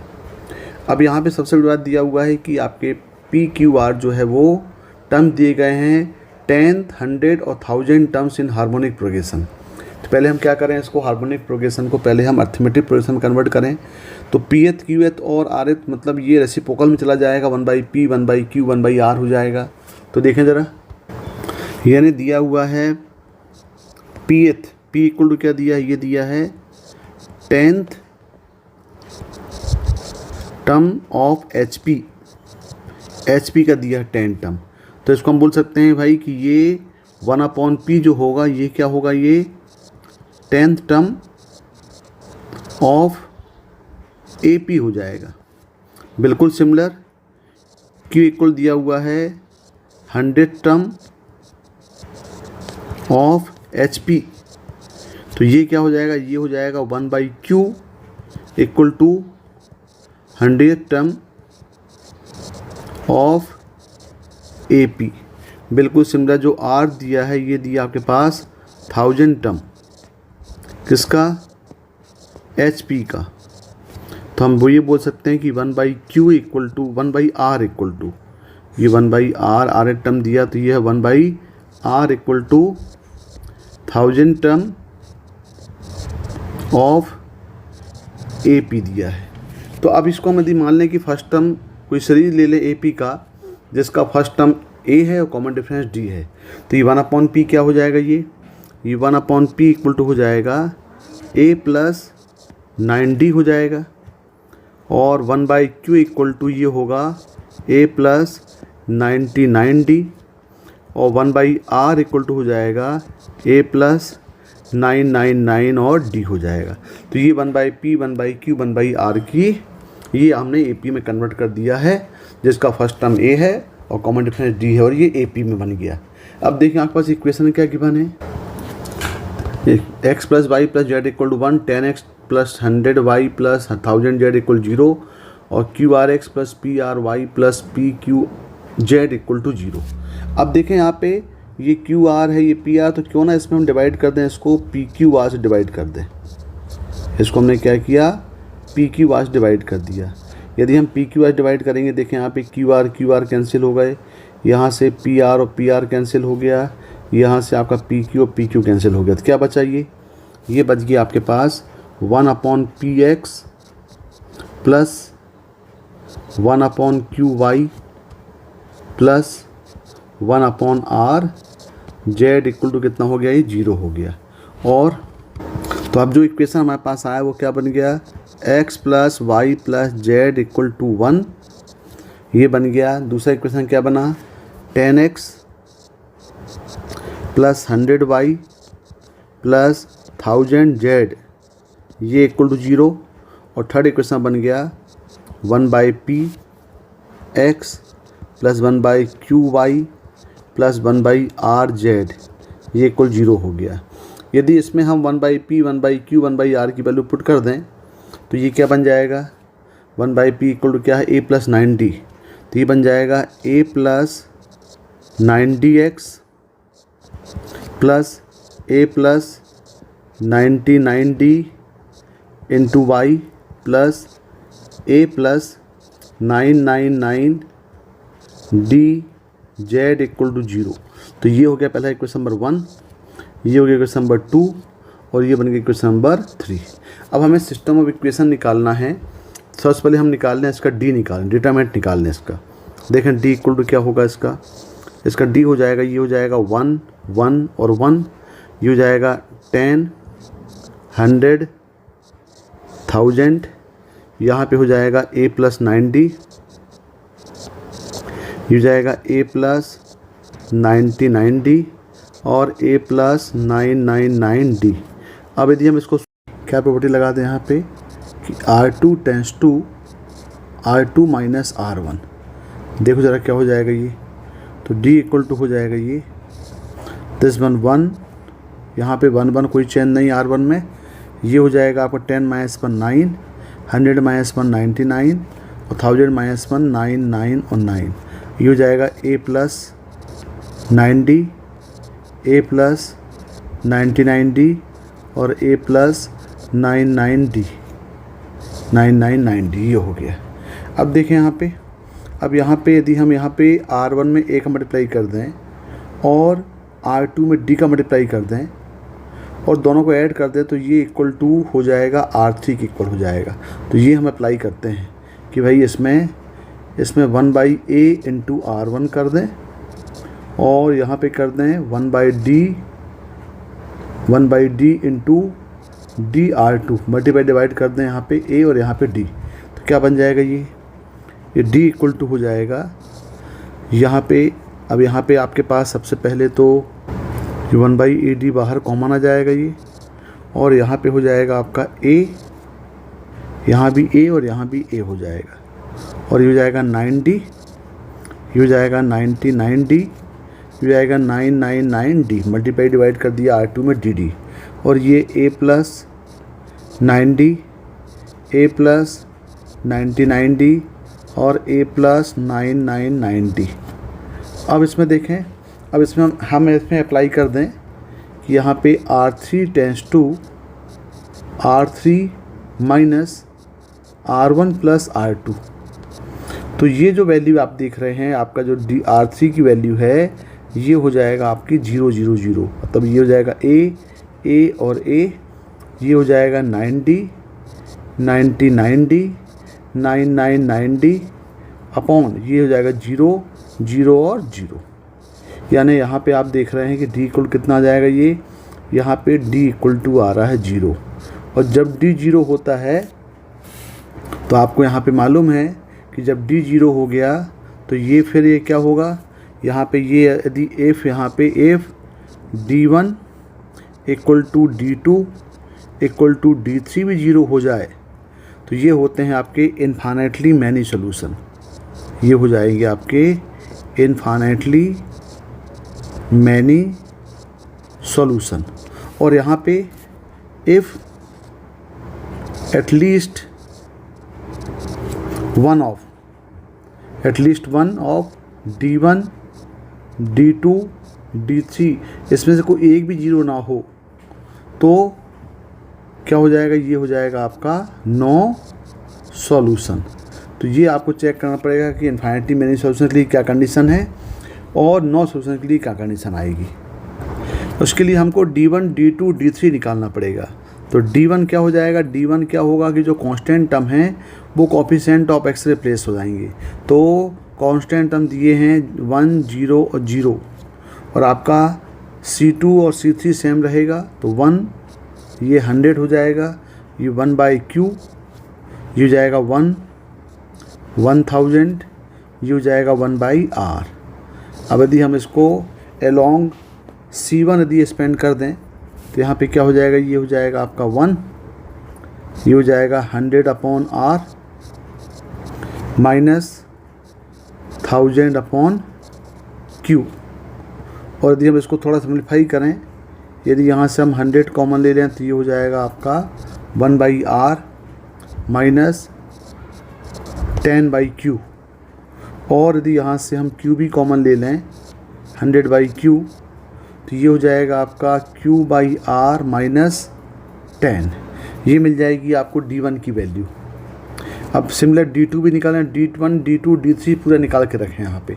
तो D2 कितना हो जाएगा, D2 मतलब जो कोफिशिएंट ऑफ y हैं वो रिप्लेस हो जाएंगे आपके कांस्टेंट टर्म से। तो ये हो जाएगा आपका 1 10 1 बाई पी, ये हो जाएगा 1 0 और 0, ये जाएगा 1000 1 बाई आर। इसको भी हम अलॉन्ग C2 एक्सपेंड कर दें तो ये तो आपके पास वैल्यू किसकी मिल गई, ये वैल्यू मिल जाएगी आपको D1 की ना। आप D2 की निकाल रहे हैं तो D2 निकालेंगे तो ये कितना हो जाएगा, ये जाएगा 1, तो यहाँ पे आएगा 10 by R minus 100 by P, ये पी हो जाएगा। यहाँ से भी हम 10 बाई पी कॉमन ले लें अरेंज करने के लिए, तो 10 बाई पी यदि कॉमन लेंगे तो ये हो जाएगा पी बाई आर माइनस 100। तो ये वैल्यू मिल गई किसकी, आपको D2 की वैल्यू मिल गई। बिल्कुल सिमिलर हम D3 भी निकाल लें। अब देखें जब D3 के लिए, D3 कितना आ रहा है यहाँ पे, D3 में क्या होगा, जो कांस्टेंट टर्म होगा वो कोफिशिएंट ऑफ z से रिप्लेस हो जाएगा। तो ये जाएगा 1 10, ये हो जाएगा 1 बाई पी 100 1 बाई क्यू 1 0 और 0।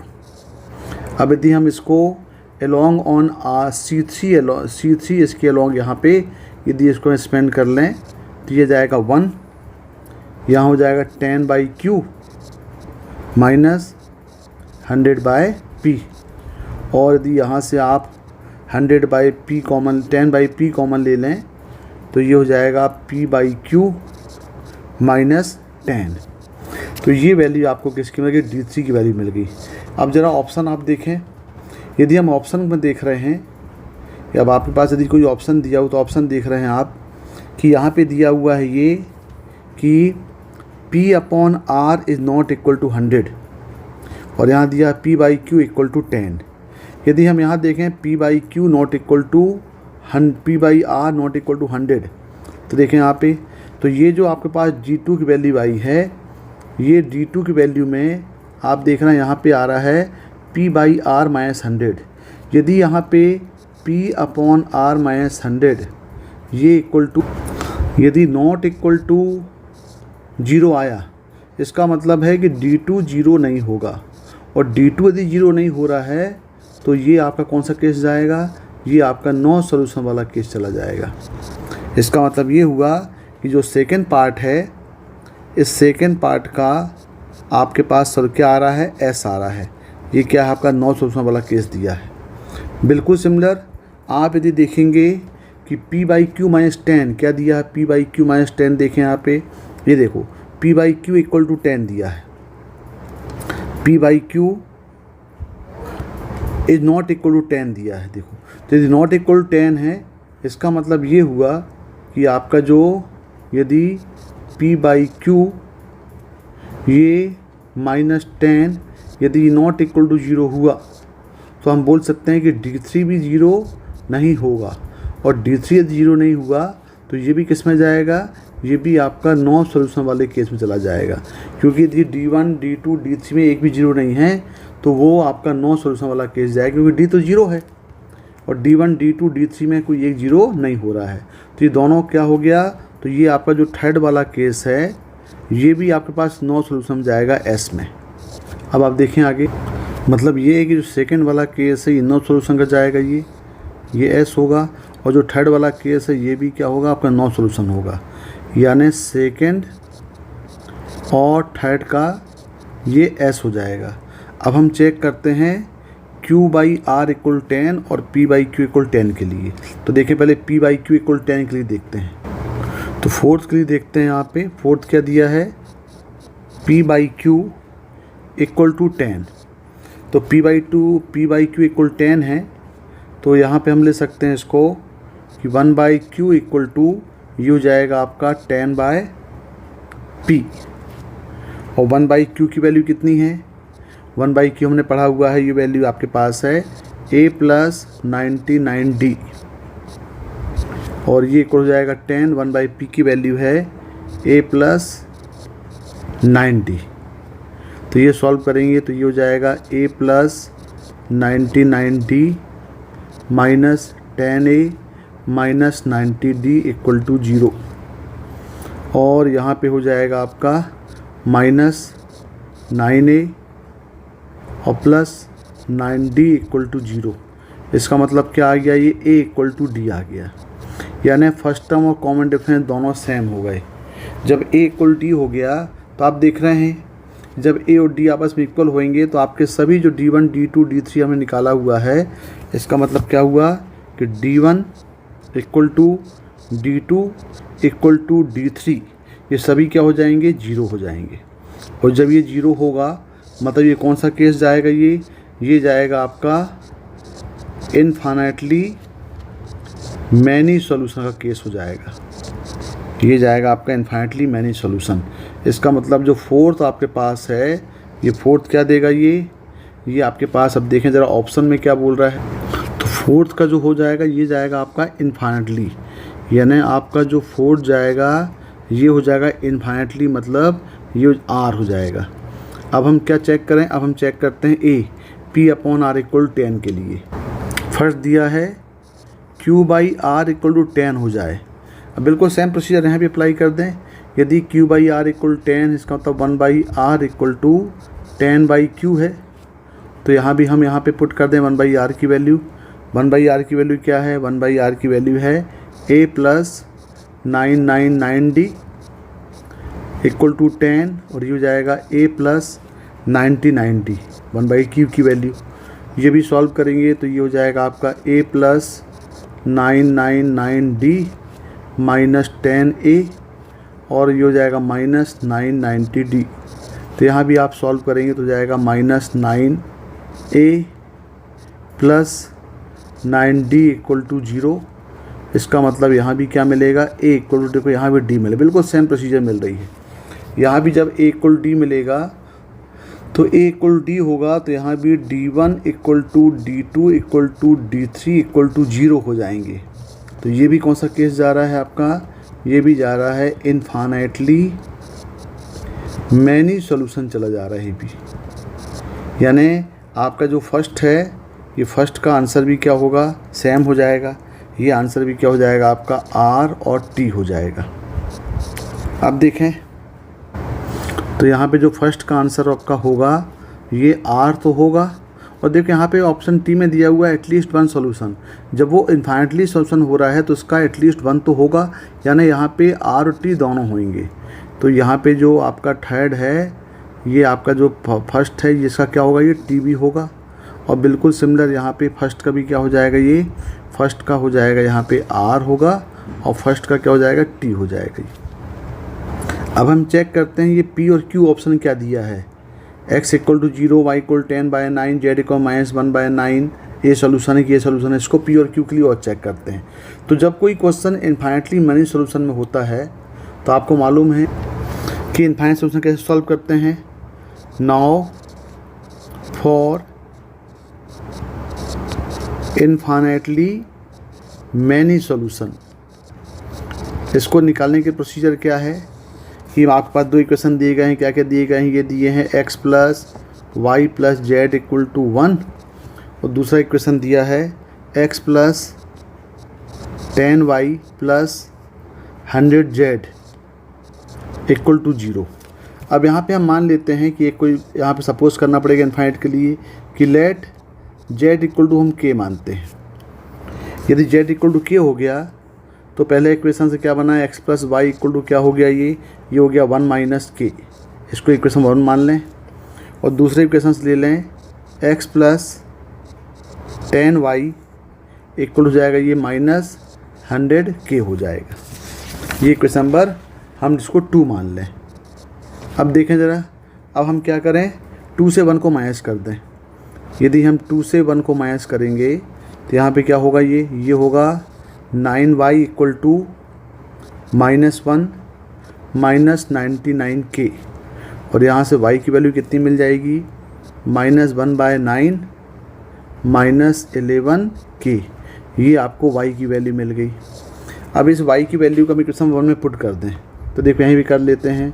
फ्रॉम इक्वेशन 1 क्या मिल जाएगा, ये x इक्वल टू हो जाएगा 1 माइनस k माइनस वाई। तो यहाँ पे x हो जाएगा 1 माइनस के माइनस वाई की वैल्यू कितनी है -1/9 माइनस 11k।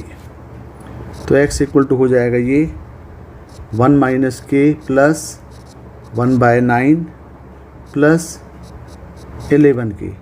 तो यहाँ से x की वैल्यू कितनी मिल जाएगी, ये x इक्वल टू हो जाएगा, ये हो जाएगा 1 प्लस 1/9 हो जाएगा 10/9 और ये हो जाएगा प्लस 10k। तो देखिए ये x की वैल्यू मिल गई भाई आपको, यानी आपके सॉल्यूशन क्या मिले, इफ़ z इक्वल टू, यदि हमने k लिया तो x क्या मिल गया, x मिल गया 10/9 प्लस 10k और y क्या मिला, y मिला -1/9 माइनस 11k। अब यहाँ पे हम देख रहे हैं ये तो k के लिए है, अब k की डिफरेंट वैल्यू के लिए आपको डिफरेंट वैल्यूज मिलेंगी, उसी को हम नो सोल्यूशन बोलेंगे। तो मान लो यहाँ पे हम पुट करते हैं if k equal to put करते हैं 0, इफ़ k इक्वल टू क्या पुट करते हैं हम 0 पुट करते हैं। तो k इक्वल 0 पुट करेंगे तो देखें यहाँ पे z इक्वल टू क्या हो जाएगा, 0 हो जाएगा और x कितना हो जाएगा, x 10/9 हो जाएगा और y कितना आएगा, y आएगा -1/9, यानी x equal to 10/9, y equal to -1/9 और z इक्वल टू 0। इसका एक सॉल्यूशन मिलेगा, किसका, इन्फाइनेटली मैनी सॉल्यूशन का। तो ये इन्फाइनेटली मैनी सॉल्यूशन में आएगा आपका। इसका मतलब आपका जो p ऑप्शन दिया हुआ है, यदि आप यहाँ देखें आपके पास ऑप्शंस में कि ये कौन सा ऑप्शन दिया हुआ है, देखें इसको, ये आपके पास अभी हमारा निकला x इक्वल टू 10/9, ये देखो x equal to 10/9, y equal to -1/9 और z इक्वल 0।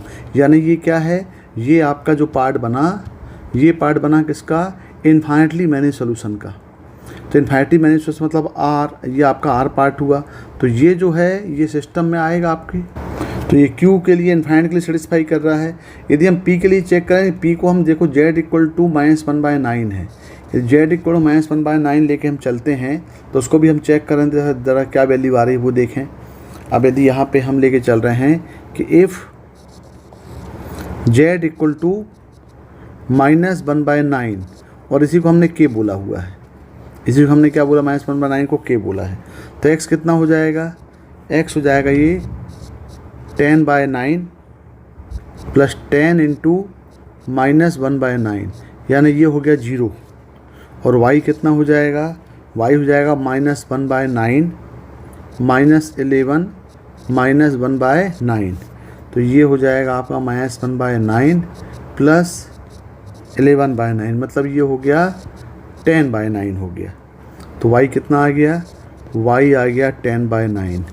तो यदि आप यहाँ पे वैल्यू पुट करें, हम यहाँ पे पूरा वैल्यू देखें तो x इक्वल टू आ रहा है 0, y इक्वल टू आ रहा है 10/9 और z इक्वल टू माना -1/9। यानी ये भी देख रहे हैं आप, ये आपके पास ऑप्शन p में दिख रहा है। ये पूरा की पूरी वैल्यू कहाँ दिया हुआ है, देखें आपके पास ये पूरी वैल्यू दिया हुआ है ऑप्शन p में। ये x equal 0, y equal 10/9, z equal -1/9, मतलब ये भी आपके पास इन्फाइनेटली सॉल्यूशन का पार्ट है।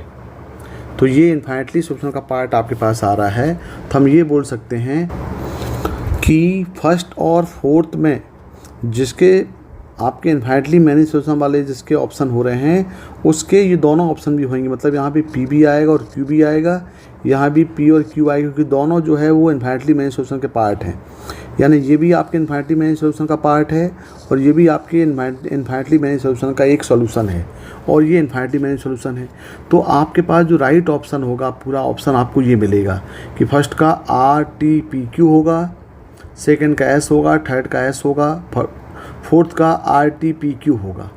अब यहाँ पे आप ऑप्शन चेक करें तो देखें थर्ड और फोर्थ में PS कहाँ दिख रहा है, तो देखो ये तो थर्ड और फोर्थ PS होगा, इसका मतलब है आपका आंसर यहीं दिख गया आपके पास। ये देखना है आपको सेकंड और थर्ड में आपको PS दिख रहा है, तो आपको ज़रूरत ही नहीं डायरेक्ट चेक करने का, तो आपका आंसर यहाँ B हो जा रहा है। अब यहाँ पे आपके पास जो फर्स्ट है वो कुछ भी हो सकता है, तो फर्स्ट का यहाँ पे Q ले लिया है और फोर्थ का यहाँ पे R ले लिया है, तो ये आपका ऑप्शन है। यानी आपका क्वेश्चन नंबर 17 का आंसर क्या होगा, इसका B होगा।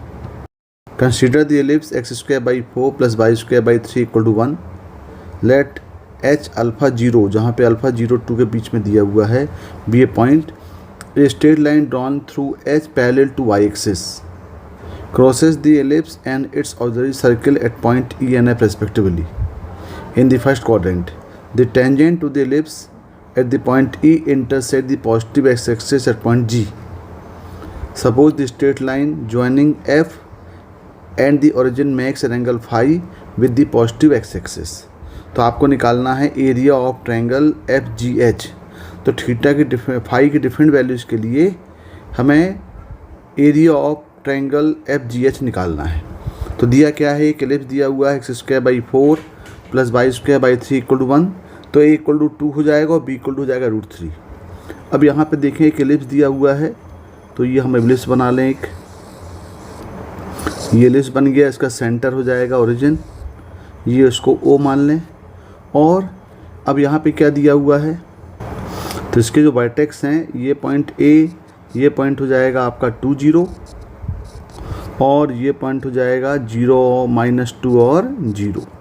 और ये point on the Y axis, ये आपका एक्स एक्सेस है, ये आपका वाई एक्सेस है, ये मेजर और माइनर एक्सेस। ये हो जाएगा 0 और √3 और यहाँ हो जाएगा 0 और -√3। अब यहाँ पे बोल रहा है कि एक एलिप्स में क्या बनाना है, a straight line drawn through H parallel to Y axis crosses ellipse and auxiliary circle at point E और एफ। यानी एक स्ट्रेट लाइन ड्रॉ करना है पॉइंट एच से। तो मान लो भाई, चलो एक स्ट्रेट लाइन ड्रॉ कर लें हम पॉइंट एच से, ये मान लेते हैं। तो ये पॉइंट एच दिया हुआ है, ये पॉइंट एच हो गया।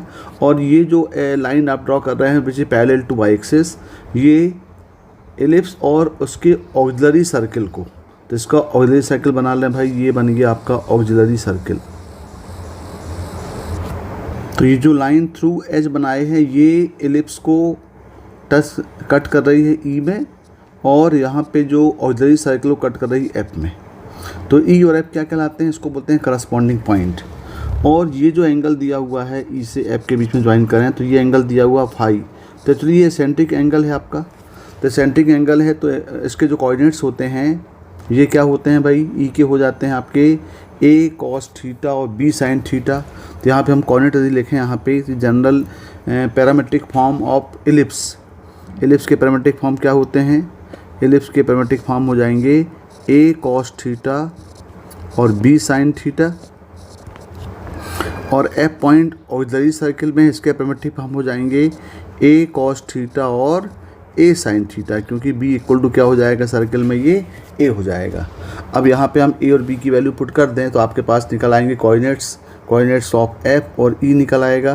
तो e कितना हो जाएगा, e यहाँ पे हो जाएगा आपका, अब ये थीटा नहीं, ये एंगल कितना बोल रहा है, फाई एंगल बोलता है। हम यहाँ पे एंगल फाई ले लें क्योंकि आपके पास फाई दिया हुआ है। तो ये हो जाएगा आपका 2 cos phi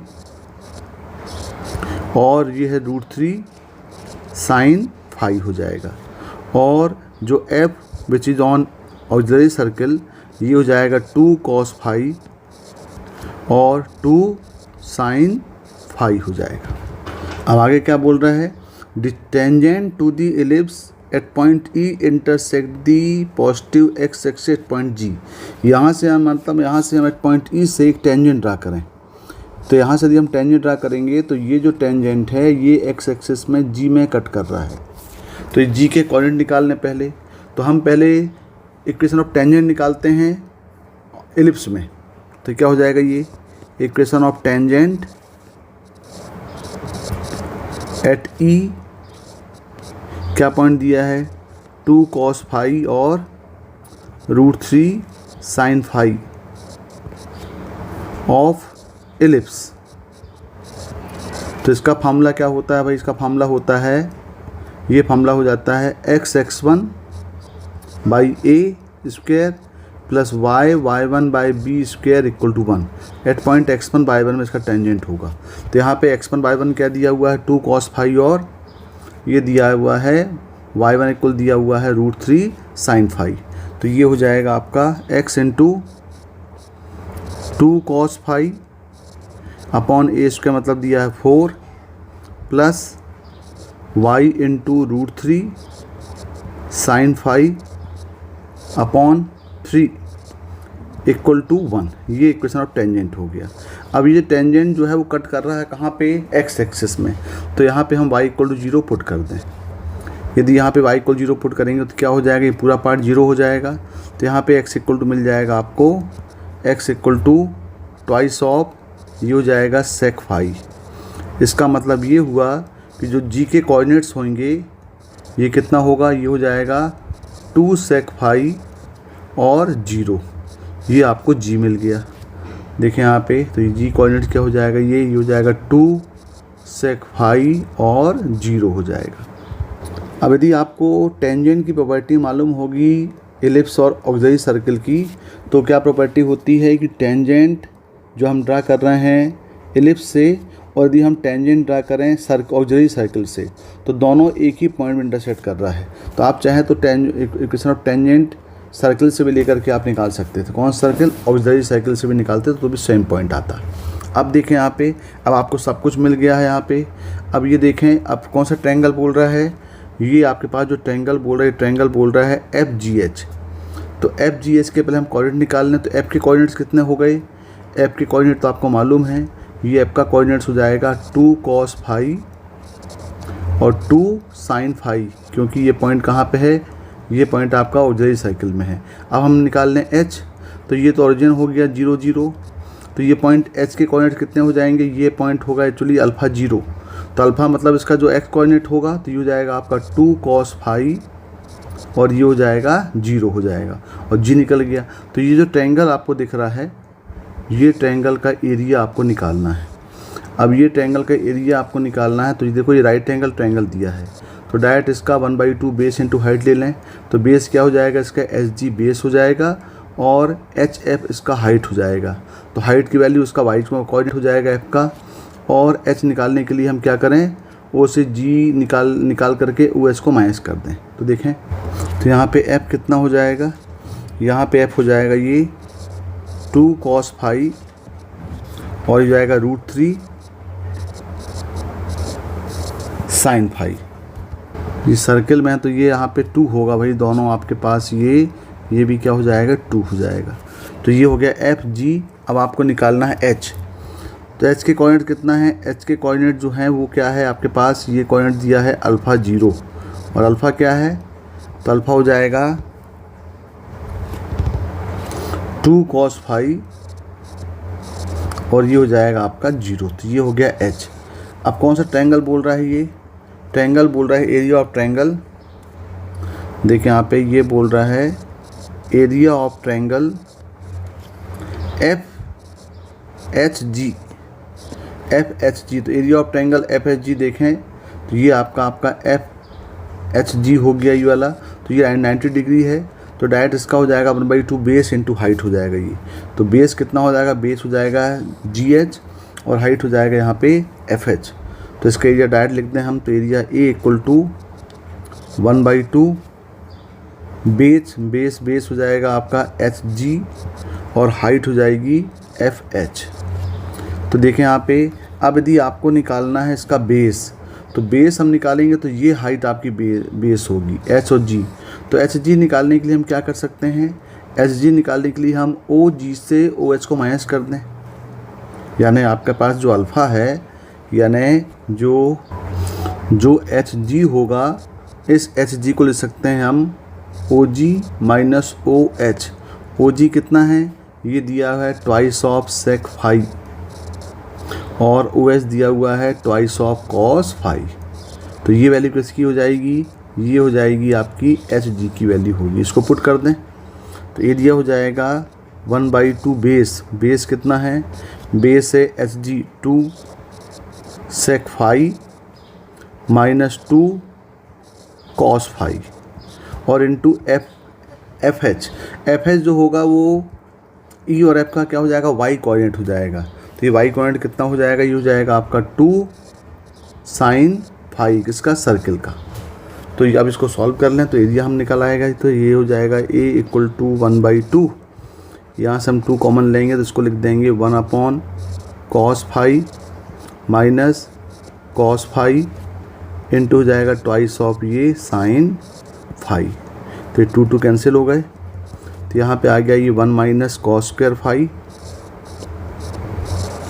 upon cos phi, और ये हो गया आपका ट्वाइस ऑफ साइन फाई। तो यहाँ हो जाएगा ये sine square phi upon cos phi into हो जाएगा ट्वाइस ऑफ साइन फाई। तो इसको हम लिख सकते हैं साइन बाई कॉस को 10 लिख दें, तो जाएगा twice of tan phi into sine square phi. तो ये आपका एक्सप्रेशन बन गया, यानी एरिया कितना हो गया, एरिया ऑफ ट्रायंगल FHG ये मिल गया ट्वाइस ऑफ टेन फाई और साइन स्क्वायर फाई। अब देखें एक्सप्रेशन मिल गया। अब आप ऑप्शन चेक कर सकते हैं क्या क्या ऑप्शन दिया है। देखें तो आपके पास फर्स्ट ऑप्शन दिया हुआ है phi equal to pi by 4। यदि फाई पाई बाई 4 हो जाए तो एरिया ऑफ ट्रायंगल FGH क्या होगा। फर्स्ट हो जाएगा if phi equal to pi by 4, यहाँ पुट कर दें। ए कितना दिया है तो ए हो जाएगा, ये हो जाएगा ट्वाइस ऑफ 10 पाई बाई 4 और इनटू हो जाएगा ये साइन स्क्वायर पाई बाई 4। तो एरिया मिल जाएगा, area at phi equal to pi by 4 ये मिलेगा। तो 2 इंटू 10 पाई बाई 4 1 हो जाएगा और ये हो जाएगा 1 बाय रूट 2 का स्क्वायर, यानी ये हो जाएगा 2 इंटू 1 बाई 2 यानी आएगा 1। तो देखें 1 आपके पास ऑप्शन में है कि नहीं है। ये दिया हुआ फर्स्ट का क्या होगा आपका 1 होगा Q, यानी आपका जो ऑप्शन आ रहा है वो फर्स्ट का क्या हो रहा है आपका Q हो जा रहा है। अब सेकंड में देखें क्या दिया, phi equal to pi by 3 के लिए हम एरिया ऑफ ट्रायंगल निकाल लें FGH। क्या दिया हुआ है, इफ़ फाई इक्वल टू ये दिया है पाई बाई 3, तो पुट करते हैं भाई एरिया में। तो एरिया कितना हो जाएगा, A equal to twice of 10 pi by 3 और साइन स्क्वायर पाई बाई 3। तो ये जाएगा area at phi equal to pi by 3। तो 10 पाई बाई 3 कितना हो जाएगा, ये हो जाएगा 2, 10 पाई बाई 3 होगा 1 बाय ये हो जाएगा रूट 3 और इंटू 10 कोसाइन पाई बाई 3 हो जाएगा रूट 3 बाई 2 का स्क्वायर। तो इसको हम सॉल्व करेंगे तो जाएगा 3 और ये 2 कैंसिल होगा, मतलब ये आ जाएगा आपका 3 रूट 3 बाई 2। देख जरा 3 रूट 3 बाई 2 कौन सा ऑप्शन दिया है। तो phi equal to pi by 3 के लिए आ रहा है 3 रूट 3। तो आपका जो सेकंड का ऑप्शन दिया है वो दिया है टी। तो सेकंड का ऑप्शन क्या हो जाएगा, सेकंड का ऑप्शन होगा टी हो जाएगा। देखें थर्ड दिया हुआ है same form, phi equal to pi by 6 के लिए निकालते हैं। अब इफ़ थर्ड में दिया है if phi equal to pi by 6, area कितना हो जाएगा, एरिया हो जाएगा area equal to twice of 10 pi by 6 into हो जाएगा ये साइन स्क्वायर पाई बाई 6। तो 10 पाई बाई 6 कितना हो जाएगा 1 बाई रूट 3, तो 2 इंटू 1 बाई रूट 3 और साइन स्क्वायर पाई बाई 6 यानी 1 बाई 2 का स्क्वायर मतलब हो जाएगा 1 बाई 4। तो ये कितना होगा, ये होगा 2 और 4 कैंसिल होगा तो हो गया 1 बाय 2 रूट 3। तो देखें ज़रा ऑप्शन दिया है क्या थर्ड का 1 बाई 2 रूट 3। देखें phi equal to pi by 6 के लिए आंसर आ रहा है 1 बाई 2 रूट 3, तो ये एस आ रहा है। देखें आंसर, तो थर्ड का क्या होगा, थर्ड का हो जाएगा एस। अब देखें फाई इक्वल टू दिया है पाई बाई 12, पाई बाई 12 कितना होता है, ये होता है 15 डिग्री। अब हम ज़रा 15 डिग्री की चेक करते हैं। अब क्या दिया है, if phi equal to pi by 12, pi by 12 equal होता है ये 15 डिग्री। तो देखें क्या वैल्यू आएगी ये।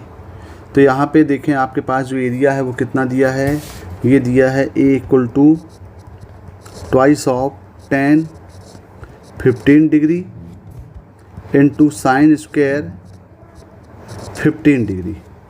तो 10 15 डिग्री की वैल्यू आप निकाल सकते हैं। 10 15 डिग्री की वैल्यू होती है 10 15 डिग्री इक्वल टू होता है ये रूट 3 माइनस 1 बाई 2 का रूट 3 माइनस 1 का स्क्वायर बाई 2, ये हो जाती है आपकी 10 15 डिग्री की वैल्यू। तो यहाँ पुट कर दें तो ये हो जाएगा आपका ट्वाइस ऑफ रूट 3 माइनस 1 का स्क्वायर और बाय 2 और साइन 15 डिग्री। और साइन 15 कितना होता है, ये साइन 15 डिग्री होता है रूट 3 माइनस 1 बाय 2 रूट 2। ये निकालने के लिए आप 15 को 60 माइनस 45 करके भी निकाल सकते हो। तो ज़्यादा इजी पड़ेगा। 45 माइनस 30 करके निकाल लें साइन ए प्लस साइन ए माइनस बी के मामले में, तो ये हो जाएगा √3 - 1 बाय 2√2। अब यदि यहाँ पे हम सॉल्व करें इसको तो ये हो जाएगा 2 और 2 कैंसिल हो गए,